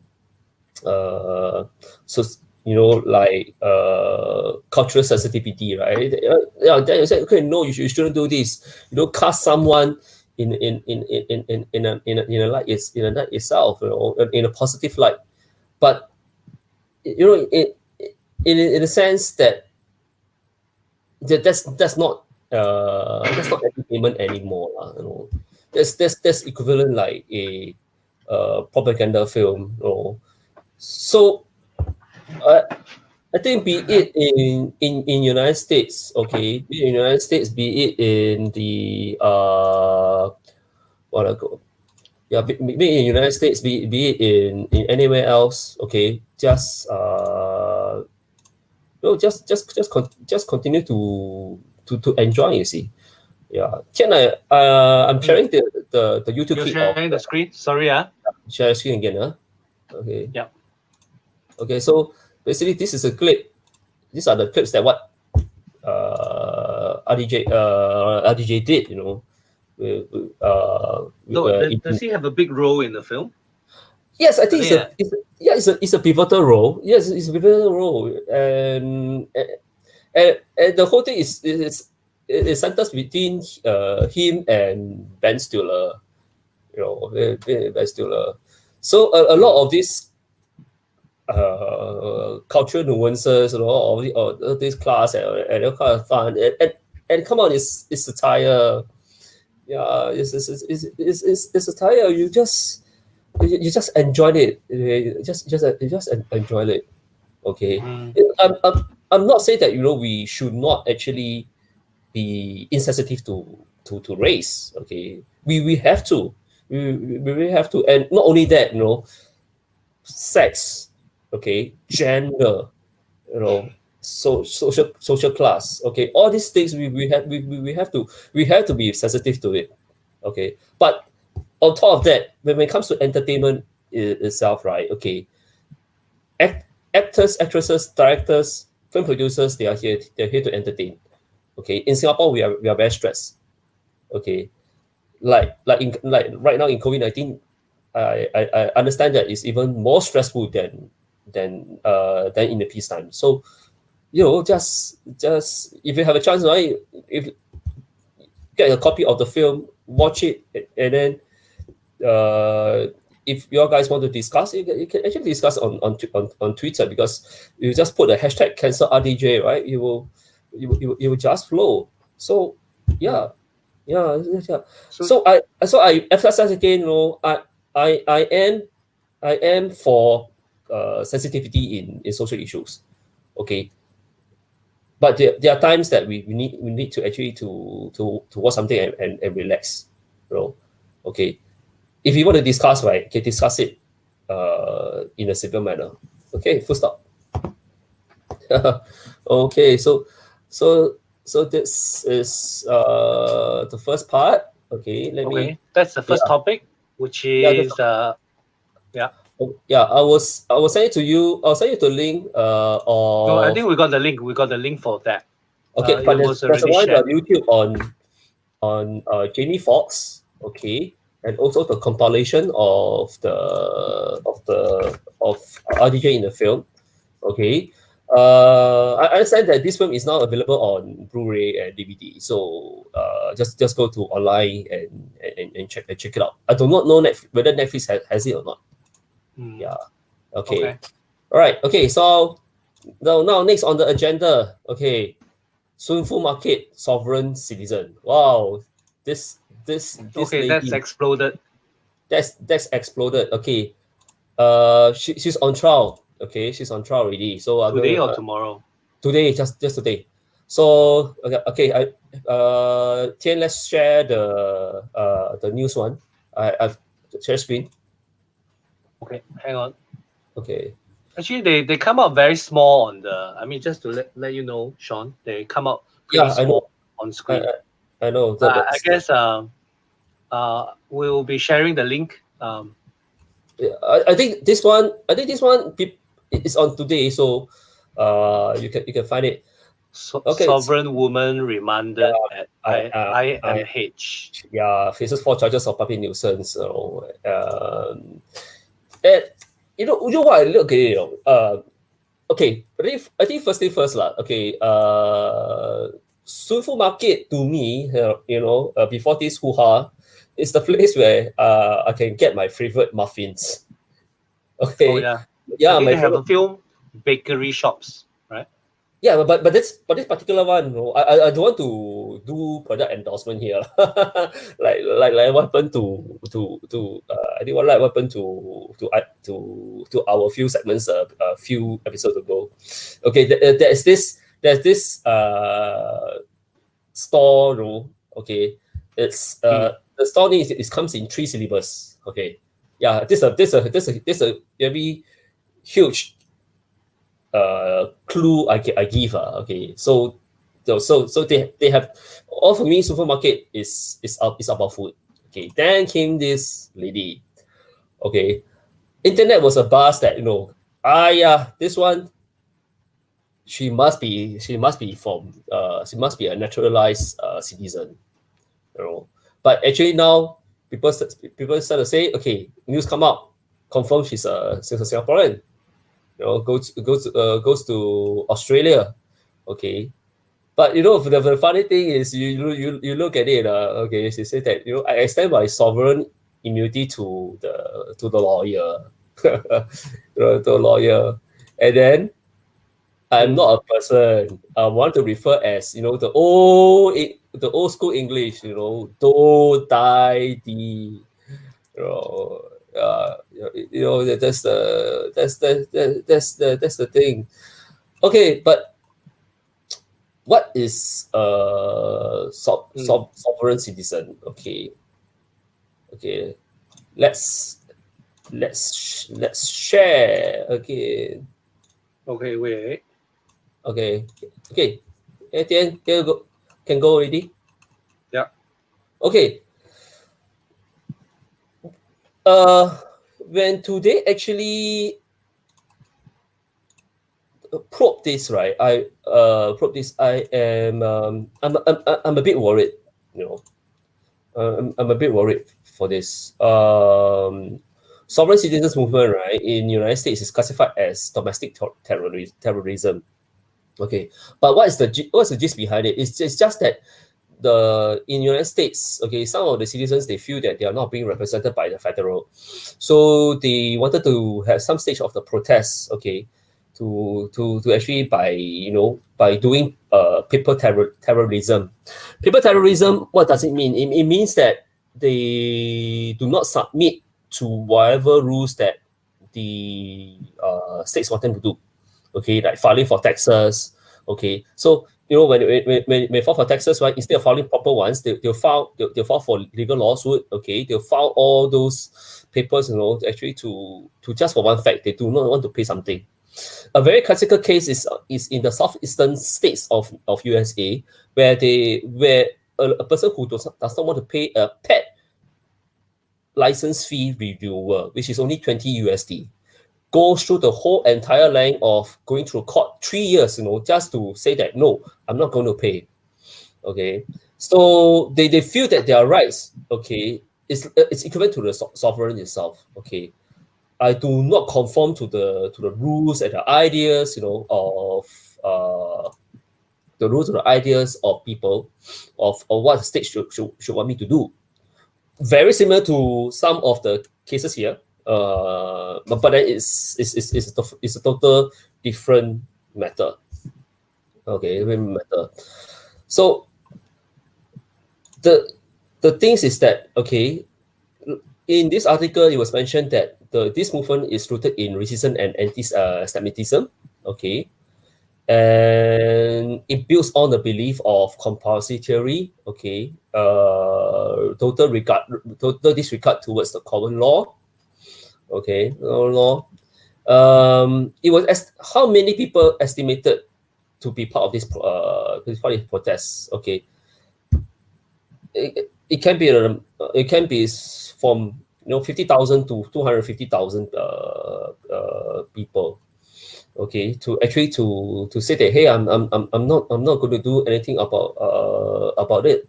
And the thing is that the operating modi, okay, of this group of people, right, is that they don't work in large groups. Okay, they form small conclave. Okay, and each they come with a leader. Okay, each will come to a small group leader to spread the belief, and then to ask them and to call for, and like what you always mention, Tian, like at the end of the show, what's your call for action? Yeah, they say, call for action. We don't file original tax form. We file fake tax form. Okay, we hunker down government employees. Yeah, government employees. Okay. They don't believe in they believe in structure and order, but it's only to groups, but not for the state. They feel that, okay, citizens should place above sovereign. So henceforth, this thing called the sovereign citizen movement. And a lot of times, you hear sometimes you hear news, in the past, I do hear some news about protests in United States, but the last time we heard about this kind of similar, right? Okay, it's I think last is about in the year 2000. So and at times, like what I mentioned, we see here, there will be violence, there will be violence, but that is very few. But I think overall, it's actually the people's voice, to decide. Yeah, to decide, what to do, what to do with myself. Like, like the one I posted on the group that me and both and I Tian in, and then our friend actually posted, my body, my mask. Okay. In lieu of the protest of the COVID-19 in the United States. And you look at the one that I think recently happens at the state capital of Virginia, okay, where the protesters wanted to actually to force the state of the Virginia to open up businesses, and that is this thing called in layman's term, people call it stupidity. But if you look at what happens today, with that Shunfu market lady, and you compare to this one, right? And compare to the ones that what Trump described them as, the good citizens of the United States of America. And this is what happens. This is the sovereign citizen movement. So what is the most seriousness? Okay, the most serious thing that happens to this movement. Okay, I'll show you this one from Wikipedia. Okay. Yeah, you give me a while. Share screen. Chrome tab. I think what would anyway, if anybody has anything to add online, please do. Yeah, please do. I think the idea is that behind the social sharing, the idea is also to open up ways of looking and seeing what some of these social issues are. I mean, what are the things that sort of come out from reading this news and social sharing? Anyway, yes, please continue, Sean. So in the United States, okay, 25 years ago this year, okay, we had this Oklahoma City bombing. This is a result of the main suspect, which is who is Timothy McVeigh, who believes in the sovereign citizens movement. So he decided that he want to get back at the state.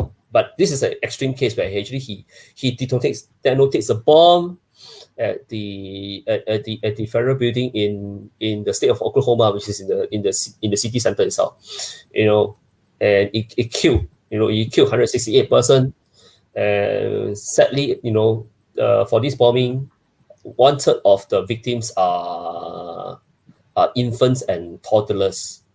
Okay, toddlers. Youngest is 3 months old. The oldest is 2 years old. So because of this, okay, the U.S. government decided actually to straighten the penalty, for people who involved in sovereign citizen movement. Yeah, citizen movement. Because being an alma mater of the Oklahoma City University, when I was there, I went to the memorial. So at that point of time, I do not know that there's this sovereign citizen movement, but it was because of the Shunfu market case. Then I started to do a read-up, and it got linked up with this, and I feel strongly for it that there must be a balance, between what you believe in and versus what you actually you started to do something to actually to fight against the system. Yes, the system. So yep. So this is my current share of the. I just want to say that also, I think it's not clear whether she is entirely, I mean, there's no formal. Actually, we don't know anything from the newspaper article. I didn't watch the video, but yeah, it's up for the assessment, you see. But the thing about the sovereignism movement, right? Okay, definitely. But I just wanted to say that maybe it's how, let's say that she is now remanded at IMH, so she's accused of blah blah blah, and shouting loudly and creating a scene and etc. etc. So I think that partly maybe it's also. I don't know if you saw a video of also another lady who's also shouting when she was told to wear a mask or something like that. Yes. Yeah, and she says that this is my body. It's not entirely too far from even what the Shunfu lady is saying. That maybe the question is, when does it become? I mean, this is really a very tricky scenario, right? I mean, how do you know even if you're sick? And the point is now most of us in society agree that wearing a mask will protect yourself and protect others. Actually, yeah. So maybe, yeah. Well, yeah, and if let's say in future we have this subsequent these kind of cases, right? So does it constitute as a sovereign movement? It can be debatable. Yes, debatable. But I just want to remind ourselves that we need to constantly provide the context of what we're saying, because we're not saying it below at the comment section. But we're talking about the Shunfu lady. Shunfu lady. Shunfu market lady. Shunfu market lady. Yeah. Issue. Now you need to keep summarizing because people actually do come in and out. Yeah, sorry about that, guys. Yeah, and now it's become like a meme, sovereign, sovereign. I saw quite a few people sovereign idiot, sovereign thing, but when we say that it's sovereign, right? But when we started to actually to know that this part of let's say this is part of the sovereign citizen movement, okay, all the things that we see, right? Like my body is mine, okay. So what for the state should take note, right?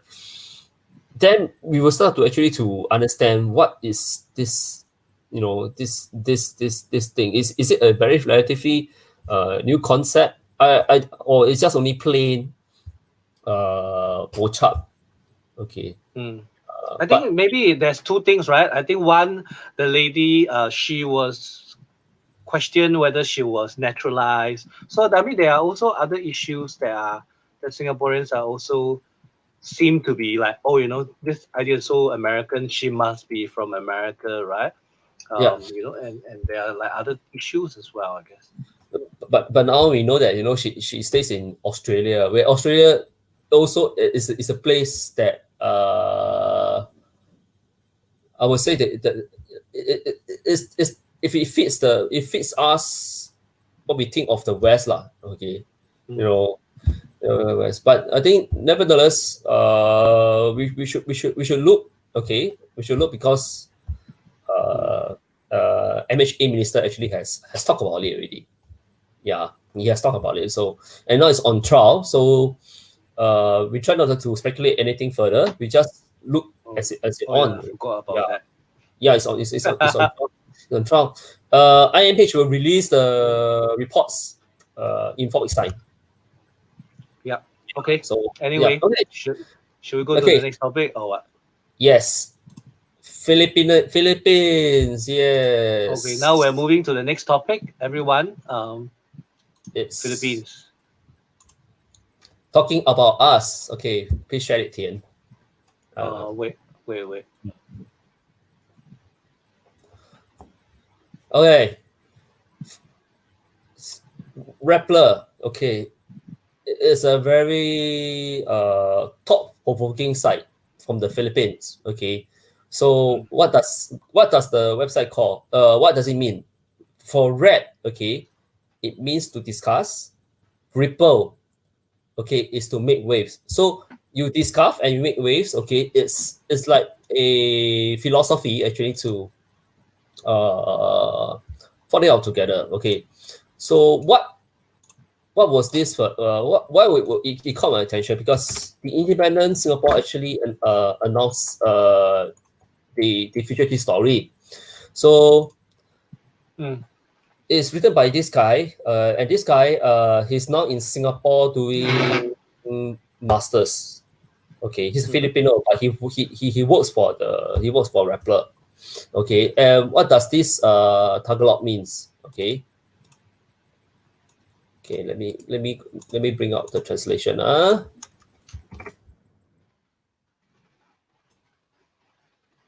Okay. Okay. It means that they are heartless for the foreign workers. Okay, so what happens was Rappler was known to be very sharp, okay, in journalism. So they will report on things that what they feel strongly for in terms of the democracy. So the article came in when it's on, I think it's on Saturday. He actually interviewed some of the Filipinas who are working in Singapore itself. Okay, then it started to talk about the situation, and what caught in my eye, right? It was this one I highlighted. It's only now that I realized that they're heartless towards the foreign workers. Okay. When the article was being published, on the very night, the same guy, okay, the journalist interviewed Alex Au. Yeah, Alex Au, and I watched the entire interview. Okay, I watched the entire interview. Okay, I'm sending the links to Tian, so Tian can post it on the chat, on the Facebook. Okay, yeah. So the interview is okay according because it attracted some attention. Some of our Singaporeans who are pro-establishment actually went there to what they call it, to defend. Okay, to defend. So yeah, guys, those who came in and came out, okay, just let I know that we are not just discussing about how one of the Philippine medias actually they discuss about how Singapore treated the foreign workers. So and then the link that we're sharing is the link that you just sent me for yeah, Alex two interview, links. is it? Yes, Alex Au interview. Okay, so Alex Au interview those people who like what they did. Okay, what they did. So the journalists put further, and it's something like it reminds me of it's not like all those hard hitting program. Okay, program. So as I also explains the thing about Singapore, and then how, what's the placement of the Filipinos in Singapore foreign workers context. Yeah, so he can't explain it, but I look at it, right, and then I'm thinking that if I'm the government official, right, okay, I'll be very upset because it really puts Singapore in a negative light.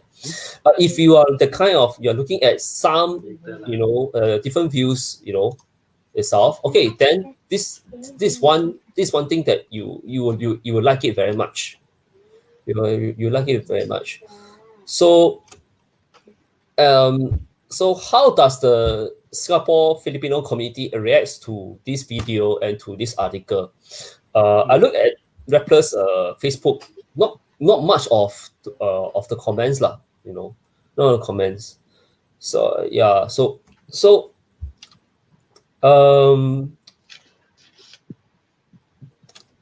it makes me wanted to actually to see that how are we going to examine our people, our people and our relationship with the locals, with the Filipinos, because we know that Filipinos came in two groups, okay, the domestic helpers, and the white collar jobs, the white collar jobs lah.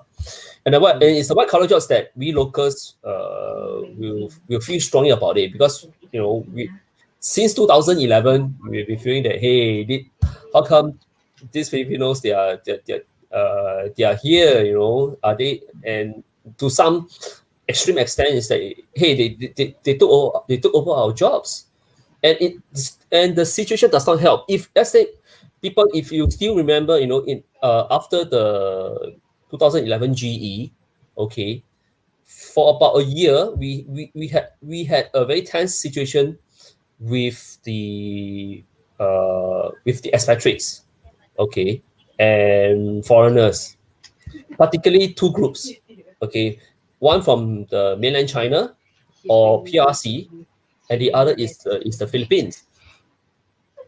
Okay, it's from the Philippines.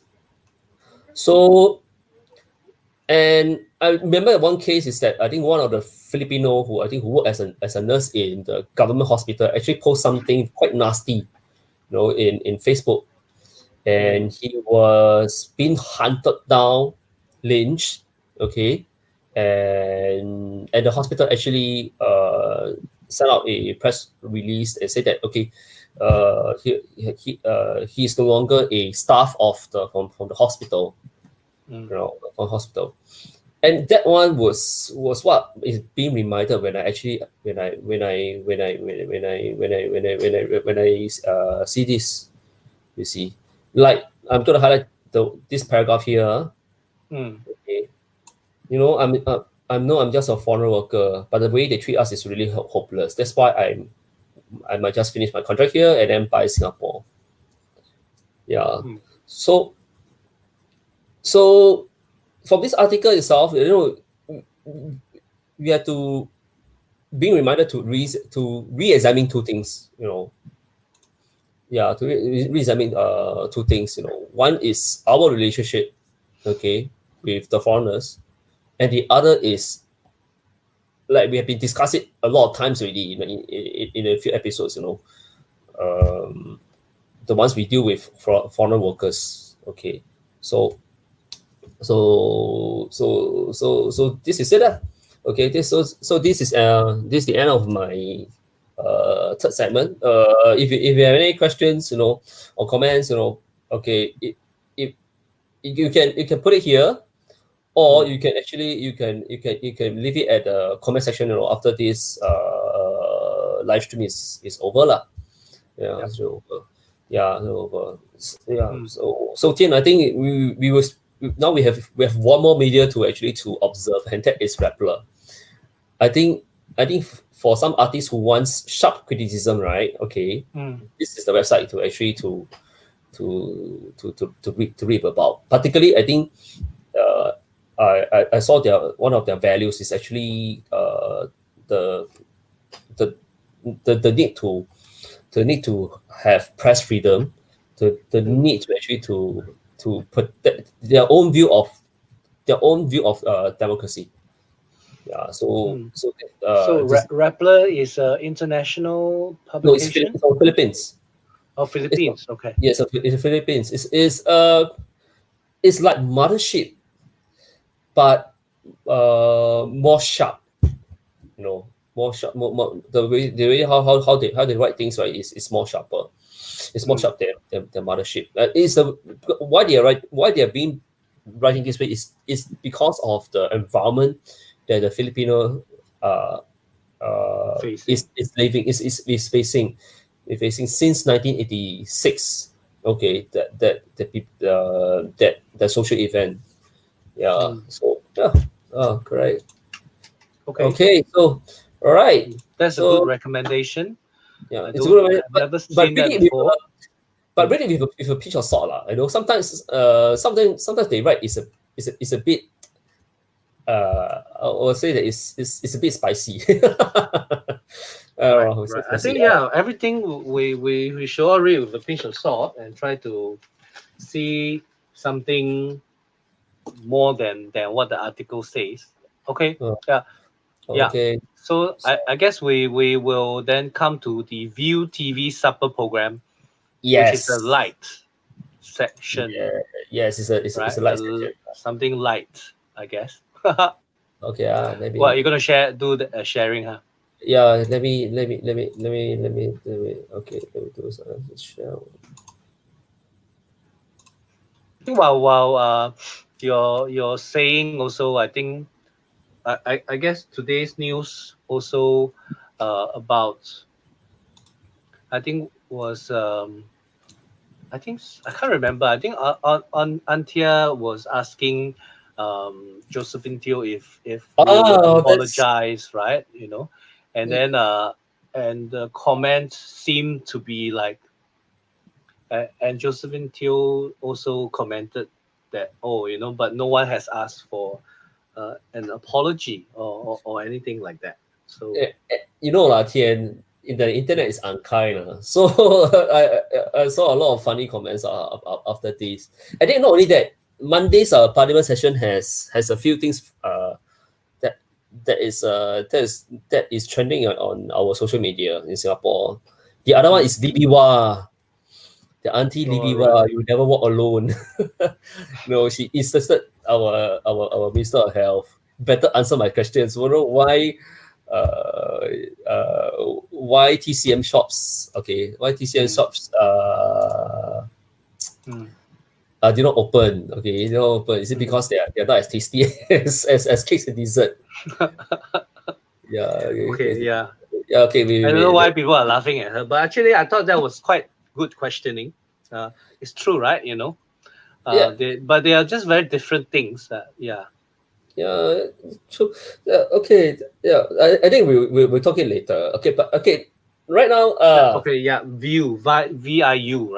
VIU TV has an app in Singapore. But that one is deals with must pay. I think yes lah, subscription is K-pop. Right, okay. It's our NK TV. In Hong Kong, they also have the Korean one, and they have their own Cantonese TV dramas and infotainment. Infotainment. Okay, so what you're looking at right here, right, is this Cantonese talkie, okay, infotainment program. It's about supper. Okay, it's about supper. So it airs on every night at 11:30 p.m. Okay. So it's why I kind of like it because the way that how they discuss about supper and how he cooks supper. It's evil. Okay, it's evil. In Cantonese we call it 邪惡. Okay, it's evil. Yeah, but the way that how these guys actually talks about food, okay, it's so heartwarming lah. Okay, heartwarming. Okay, the program was launched now it's May, so it was launched in December. Okay, it was launched in December. So it was by this Hong Kong theatre practitioner called Joey Leong. Okay, the guy. So Joey Leong, the guy in grey. So what you see now The guy is actually standing up. standing up. So what you see the other guy is okay. This is Joey Leong. Okay, so the other guy is Baby John. Okay, so his stage name is Baby John and Haley Chan is a lady. So Joey Leong and Baby John they were the okay. They graduated from the Hong Kong Academy of for Performing Arts. Okay, so they were, I do believe that they will graduate with the degree of Bachelor of Fine Arts Honours, okay, in Theatre and Entertainment Arts. Both of them actually, it's the start of their careers, right? They started to perform in theatre and musicals, okay, in musical. Joey actually is a veteran, okay, so the Broadway version of I Love You, Let's Change, the Hong Kong version was done by his theatre group. Okay. At the same time, he has he does take other jobs other than theatre. Okay, theatre, hosting TV shows. Okay, and he works for. Let's say works. He was being commissioned. He was being asked to do cooking show, on YouTube. Before the whole YouTube thing about cooking show, he's one of the earlier ones to actually to have that kind of shows. Because he had a column with one of the magazine, and every week he will have to come up with recipe. He had to shoot the video. Just like Tian. Do you still remember in the past we had this from Hong Kong called Fang Tai. So he does that.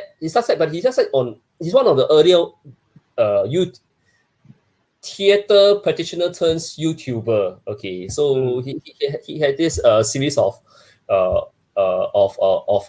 cooking program accompanied with his column.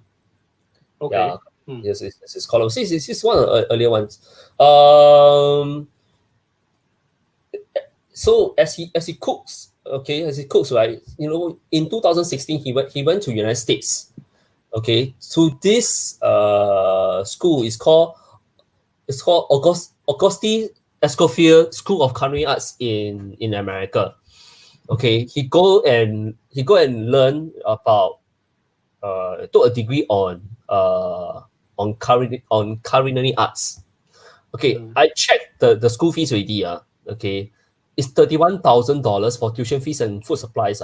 But does not exclude accommodation, does not exclude textbooks.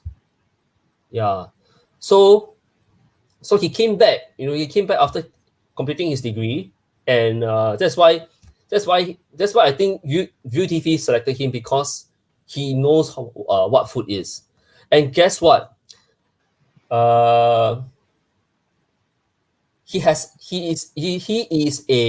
not an urban farmer. Okay. He is really a farmer with land. Okay. He in the whole series itself, right? Okay, he'll discuss, his relationship with the land, because he's really a farmer. He really does planting of the seeds, and all the kind of stuff. Yeah, so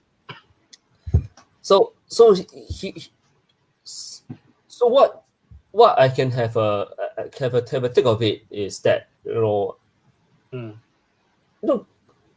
being artist in Hong Kong is hard. Okay, for example, like the other guy called Baby John. Okay, now he turns into an actor in movie theater as well as TV dramas. Okay, TV dramas.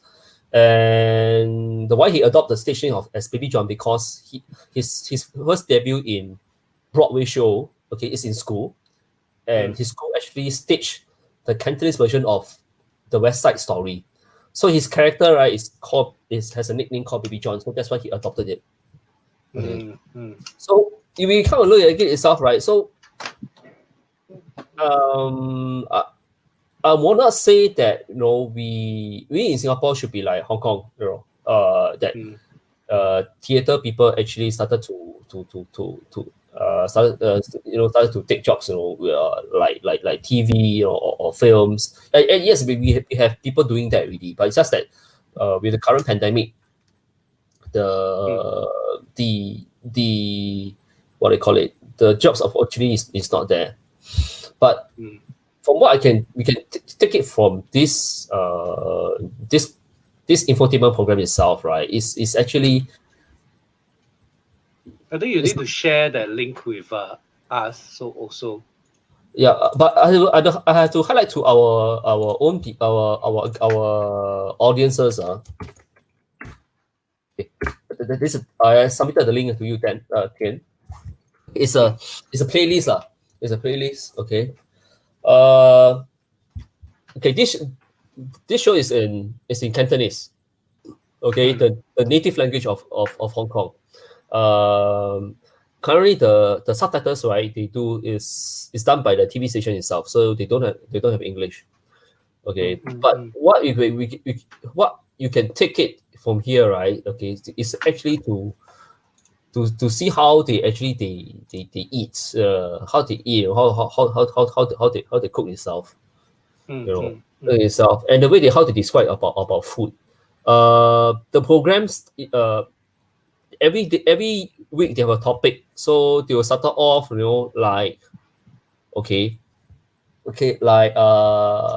like instant noodle, instant noodle, like hot pot, okay, like drinks, okay. Then now I think they are start to talk about food based on region.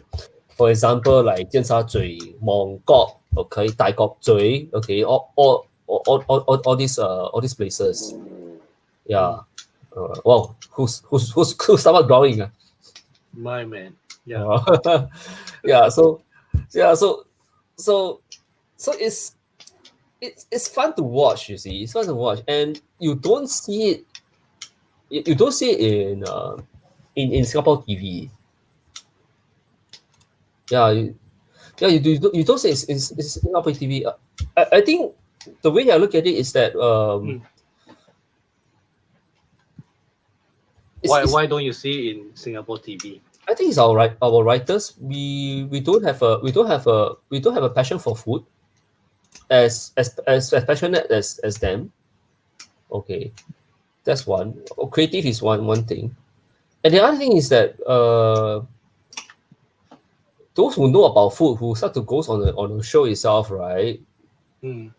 It will not be as I wouldn't say as presentable, but it's more of like it's more like a showcase thing. You look at the way that how they actually they describe about food okay. Okay, sorry, that's.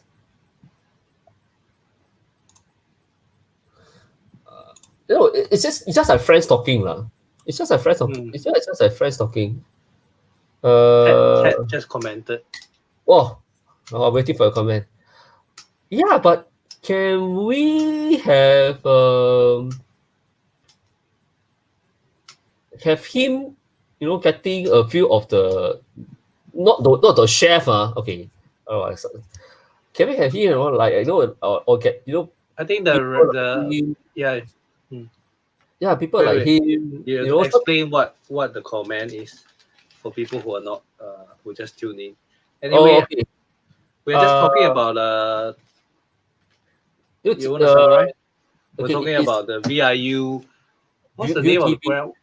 Yeah, View TV. It's called in English. It's called okay. 野炊 okay. 烘頭講宵夜 which means okay, 野炊 is late night show. Okay. Okay. The other one it means that talking supper on a empty stomach. Okay. Yeah, it's stomach. Okay. So for your guys' information, this is this program runs right now on every Wednesday, 11:30 p.m. in Hong Kong, and it's a show that if you're hungry, right, you don't watch it at night because it makes me more hungry. It makes you more hungry, and you will start to get angry because you can't go out to eat. You have to because cook it yourself. you have to bring back, because what happens at this show is that at the end of the show itself, right? Sometimes the host say that okay, finish this, right? We'll go for supper. Then it's like, oh no, why? Yeah, why? And the way how they actually they present the thing is that, you know, it looks so good, you know, it looks so good, you know. It's yeah, correct. But I think back to speak of the night snacks. Okay, they have one episode on night snacks. I am feeling hungry. Yeah. Yeah, hungry. And haha can cook instant noodle. Oh, Ted, I tell you, they have one episode, right? Okay, it's all about instant noodles, you know. And then the instant noodles, right, under Joey Leong's hands, suddenly have become so divine, you know. Yeah. Yeah. Yeah. So what? And I don't know what Annie wants to say about night snacks, but please, share.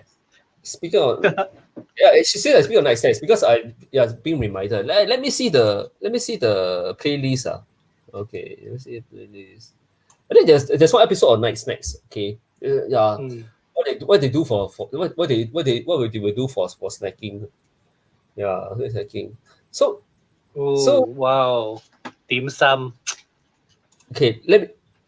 Okay, I think I'll pause this one. Let me go in check under the. I think the 7-Eleven or you know, the convenience store in Japan is quite good, huh? Oh, I tell you, I think. I mean, because Annie is now in Tokyo or something. Yeah, correct. Wait. Let me check whether got night snacks. Hey, speaking of 7-Eleven, Tian. Episode Hong Kong 7-Eleven. Oh, episode 5. We talk about 7-Eleven, right? Okay, now episode 5, it's about 7-Eleven. Convenience store. Oh my god. Night snacks. Okay. Who mentioned night snacks? Annie. Annie. No. Is it Annie? Night snacks. Episode 10. So episode 12. Oh my god. You know. Dim sum, yes, possible in Singapore as a night snack. Is it Ted? So is it our night snack culture is very different from theirs in Hong Kong? I'm sure it's quite different, but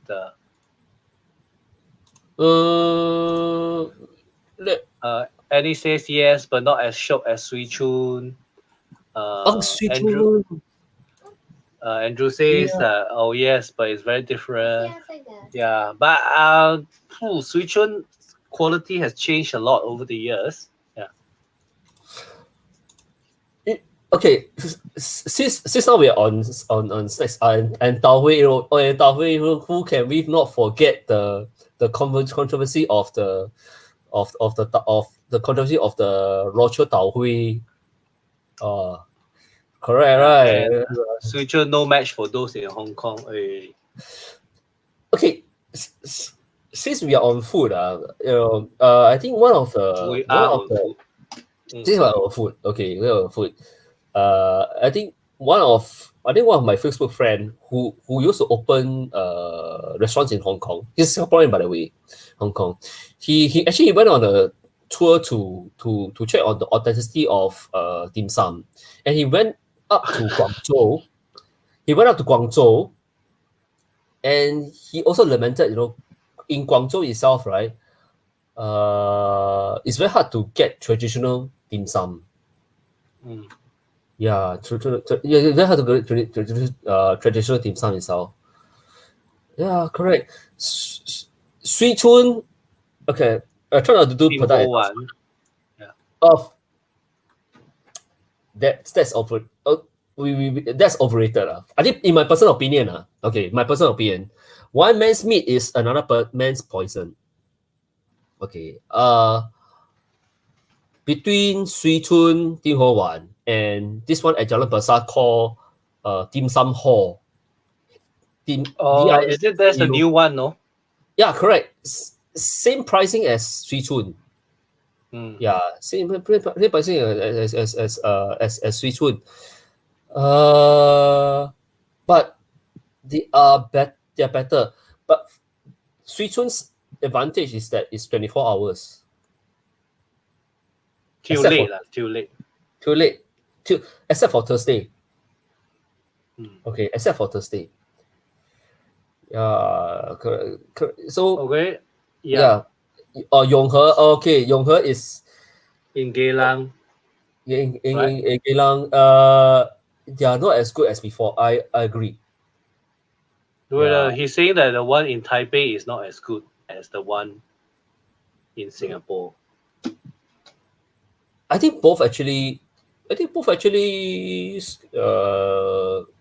Level is not level. It is not there. But I think, for the way that actually we discuss food here, by looking at right now over there at the screen, okay, itself. I would say that, okay, we Singaporeans love our food as much as what Malaysians and Hong Kongers and Taiwanese they do.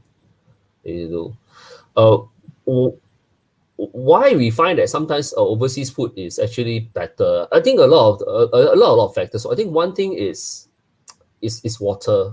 I think the is water lah. Is water, because I tasted before Tao Hui, right? Using the water from the mountains. Okay. Yeah, from the mountains. Tastes different. Tastes different. You know, the so far the fragrant Tao Hui I ate, right, is actually in Hong Kong when I went to Tai Ao, because it's further away from the mainland itself. So basically, the food there is it tastes natural. It tastes natural. It's not that we are trying to put down on Singapore food. You know, Singapore food has its own merits. Okay. Our convenience. Okay. Our convenience. Place. Is as convenient as Hong Kong. Okay. Hong Kong they do have open till late. So the culture of supper, xiu yue, it's we both cities we have it.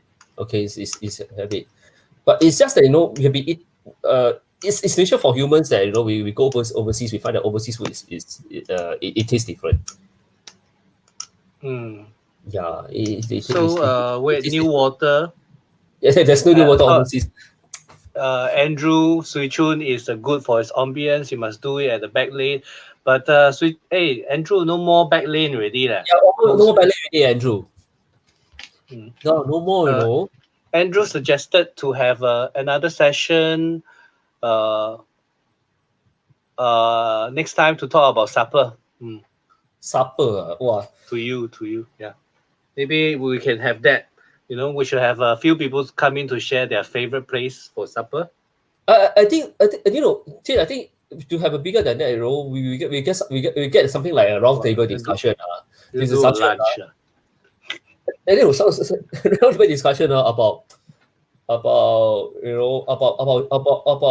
food, then travel and eat it and eat to travel. Yeah, eat to travel. Because I think Andrew is an expert about food. Okay, but no, Andrew, this one, right? I have to say, you know what? I had halal style xiu long bao in Hong Kong. Have you ever guys tried xiu long bao in beef? Okay. No. But the way they do it, is after they steam it, right? Okay, it's not very gamey. Yeah, right. Gamey. And they do have roti prata in Hong Kong. When I went to Chongqing Mansion. Yeah, we went to Chongqing Mansion itself, right? Okay, the halal food is totally different. You can eat something that is still Muslim, okay, but the influences stretches all the way to the African coast. Ethiopia. No, Ethiopia is not Muslim. The Muslim states over at the Africa continent. Okay, and then this group of the Muslim businessmen came to Hong Kong to trade because they are going to China. Yeah, but Andrew, you mentioned that it's still a Cantonese style, Canton style. That's what I mean. But you see, that's the fusion thing, That's the fusion thing, and I think halal dim sum. Yeah, there's a don't know what. There's one shop that does that. Okay, I tasted the halal dim sum in Masjid Kowloon. Okay, where everything that's pork becomes chicken now. It becomes chicken.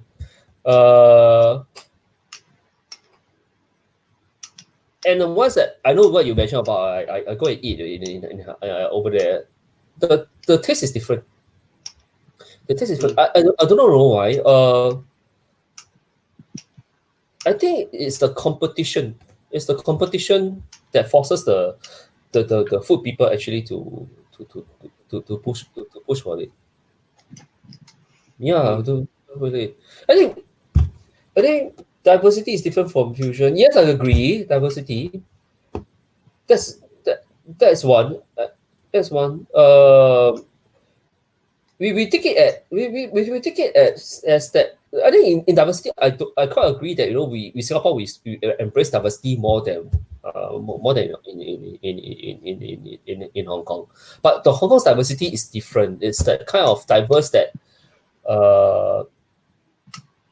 it's still a little bit to the west. It's still a little bit to the west. I think for next session I'm going to showcase. I showcase another program from Hong Kong.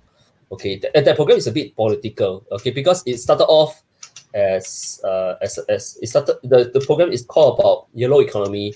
So they'll feature all those restaurants, right, or cafes, or small shops, eateries, right, who has been badly affected by the COVID-19, but they supported the protesters. Okay, so they called themselves the yellow shops. Okay, so I'm going to discuss it the next one. Okay, the next one. Well, so to have a few, but I think to highlight that from that show itself, and also from this show itself, right? Okay, you get to know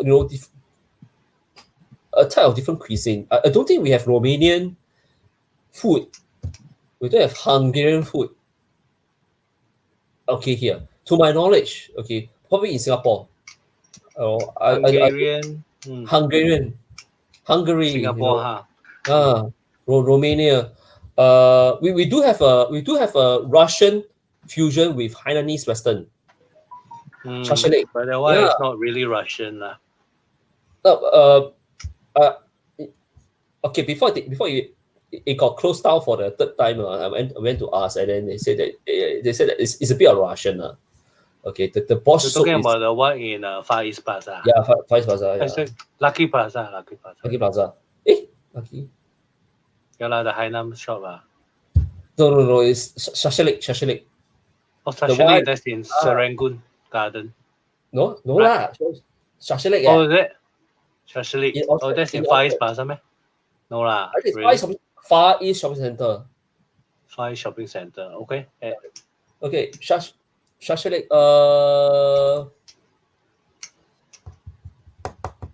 Yeah. Shashlik has the kind of thing that we have it, but it's not as widespread as in Hong Kong. Yeah, Hong Kong. And that is correct. Yeah, Far East Shopping Center. Yeah, Shashlik. Okay. And also I quite agree with Andrew lah. Okay. In the public markets is still predominantly Cantonese because mostly is the locals who go to those public markets to eat. Public markets to eat. Yeah, so virtually this there, yeah, okay, Chinese, yeah, correct. Shashlik, Chinese fusion. Okay, Shashlik. Yes, opposite the Thai embassy. Yeah, correct. It's not cheap, you know. Too No, I bad can't. you are I'm vegan. vegetarian, so I have no idea. No, I no, have you know never what? been there. You know, okay, can I explain to you lah? It's very old school. Okay, if you order No, the, I mean I've been there once, but I think I have not been there for a long time. It's closed, no? I think we started it again. Somebody bought it. Yeah, correct. They make it. Chinese fusion, Hainan, Russia. Okay, man. Yeah. I came from hotel school, so you know, in the past I was being asked to do tableside preparation, you know, devil's coffee, but we didn't do dessert but that Shashlik offers yeah, they do the flaming Alaska, no? Flaming Alaska, correct. Yeah, that's the most. And anyway, that is also not Russian. I think only the Bosch. The Bosch. I think the roasted meat. Yeah. The roasted meat is Russian. Yeah. So okay, what does Andrew say? X-Men. I don't know what X-Men, but it's expensive. One person. Oh, X-Men. Oh, okay. Expensive. So I had. So you know, we had. I think me and my friends we have that Alaska bomb dessert, devil's coffee, roast meat, you know, appetizer soups. The three of us, you know, each person, three of us, the bill comes out about $240. So one person is about 80. But why I want to spend that kind of money, because it's actually that kind of experience. Because at the point of time we don't know whether does it close down again. So we went. Yeah, we went. So after everything, you know, done and with, right? They said that, oh, we are going to we have someone to take over. So the staff also come back, you know. Correct. Wow. Yeah. Wow. You know something for me. You know, something for me, because this lockdown thing, you know, McDonald's cannot buy. I can't buy McDonald's. Okay, and plus, you know, my family like is vegan, but me is I eat meat. Yeah, vegan itself. Yeah, so it's quite it's quite challenging. Yeah. McDonald's closed one. Right. Yeah, correct. So just I don't expect, you know, things to get to be so back to normal fast lah. Okay, better than normal fast, but you know, sometimes, you know, by watching overseas TV presenters when they do food program, right? Like now it's almost 11. It's almost going to be 11:30, and then you watch it now and get so hungry. You know, you get so hungry. Then it's like, then you can't travel. So what we can do is just, you know, to watch these programs, you know, at you know, to actually to satisfy our thirst lah. Yeah, to satisfy our thirst. So we can't travel, right? Yeah, we watch the videos lah. Travel video. I think Andrew asked if the Serangoon one is still open. I think he's referring to Bosch or something like that, right? There's also another Hainanese Russian place. Yeah, Russian place. So can you explain, Sean, why there's so many Hainanese Russian kind of restaurants at a certain point of time? It was because cannot be they all work on the boat, right? I think yes, you know. My late grandfather works on a Russian ship as a seaman. As a seaman. As a seaman. So that's why Wosong Tang, which is a arguable dish, okay, between the Russians and the Ukraine. Okay. Between the Russians and the Ukraine, came into the came into the food menu when Hainanese started to run Hainanese Western food restaurants. Okay, Western food restaurants. Then I still remember, the old days where the Hainanese Western food. Okay, before everybody goes into brown sauce, brown sauce for chicken chop, pork chops, right? All they use is one simple sauce, and that is the Lee and Perrins. Oh, right, L&P sauce. Yeah, no, it's not L&P. It's the L&P has two. It's the orange bottle. It's the orange bottle. There's the L&P. No, the clear bottle with an orange label. Yeah, correct. L&P, Yeah, Lee and Perrins.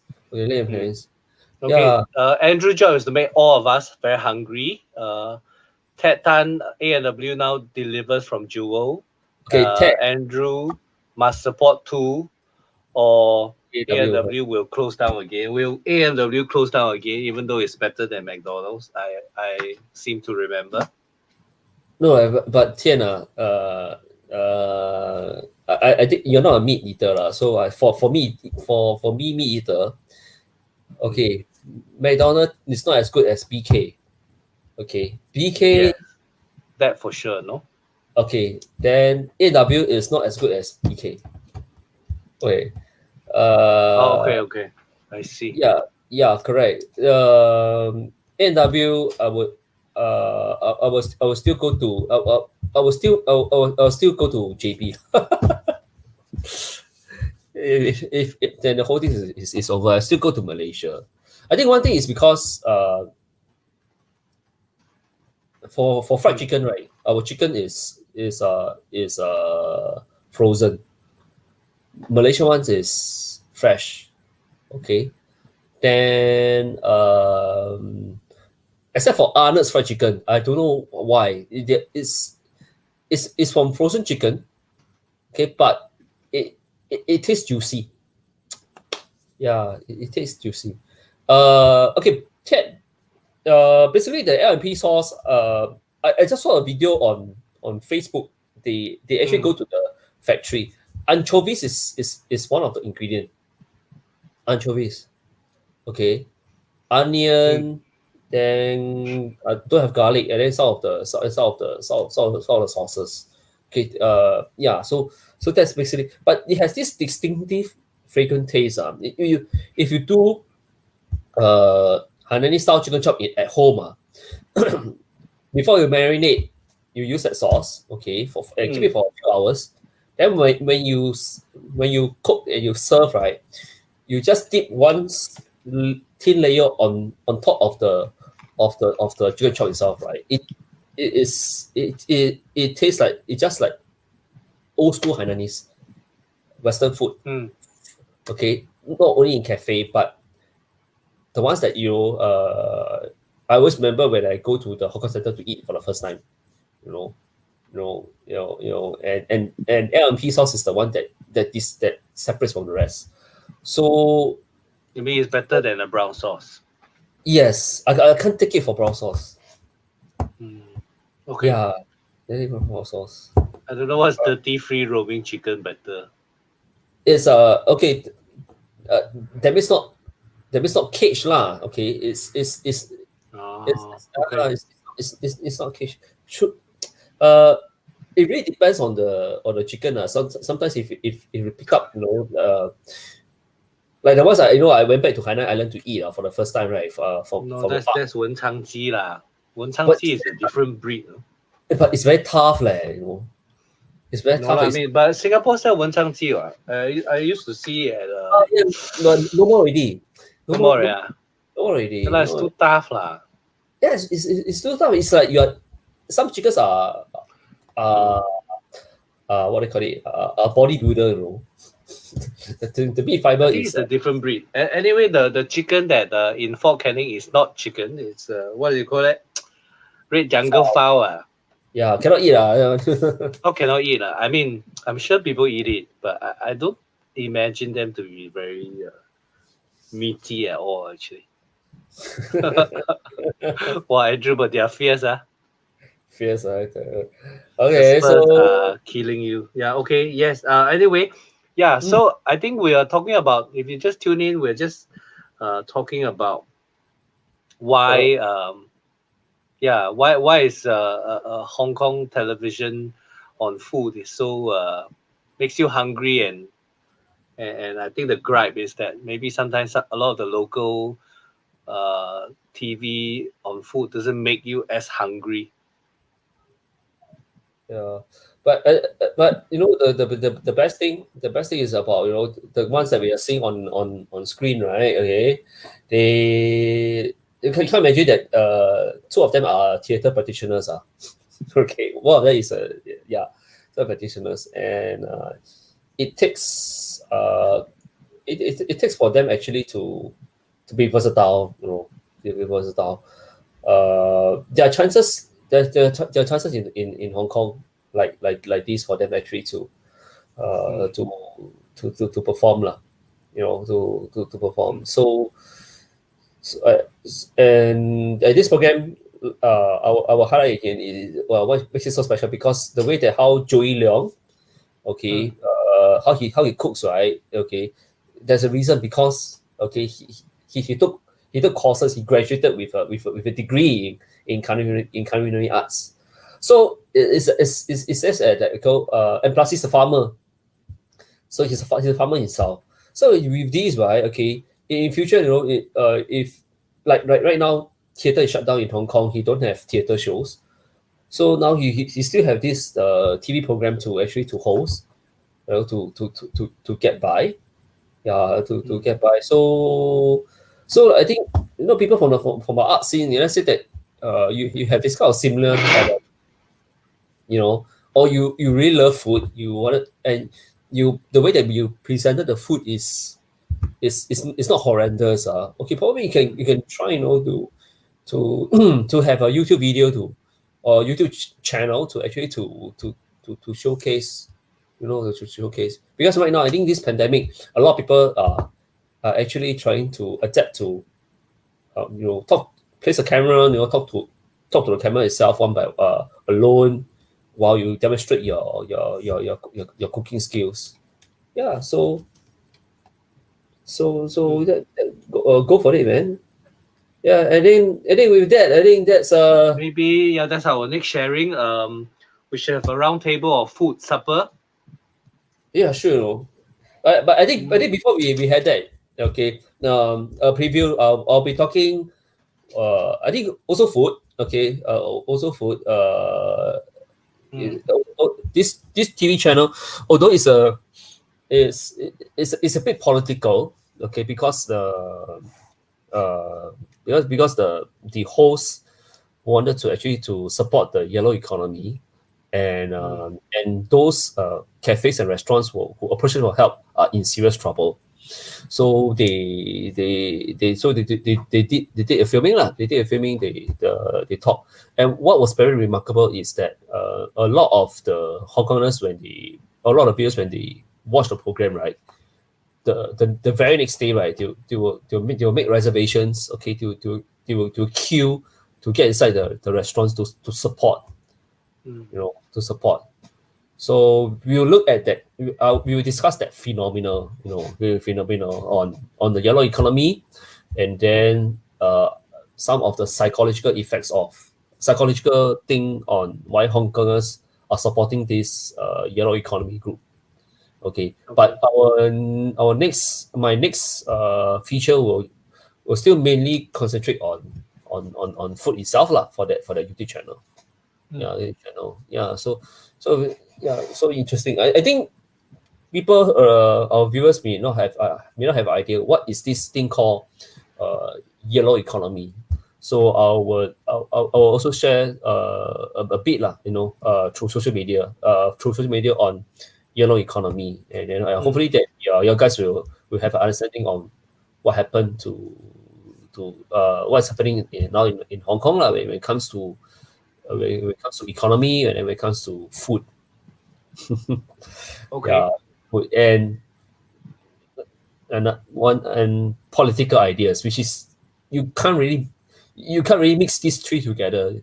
You know, political ideas and economy mix up together, combine together. Yes, but political ideas, economy, and food. That is interesting. Okay. Yeah. Okay. Okay. So that's all for tonight. That's all for tonight. Thank you, Sean. Thanks, Tian. Yeah. Yes. Okay. So I think on that note, thank you everyone for tuning in. I think we're gonna go. And we'll see you all again on next Thursday. So Sean, consider putting together a food specialist to come on the show and have a showdown of your favorite night snack or what do you call it, supper places. Okay. Supper. I'll tell about it. So the next show will be on Thursday. 7th of May. Yes. Yeah. Okay. So okay. Take care. Everyone have a good night. Good night, everybody. And we are going off. Okay. See you. Bye bye. See you. Bye.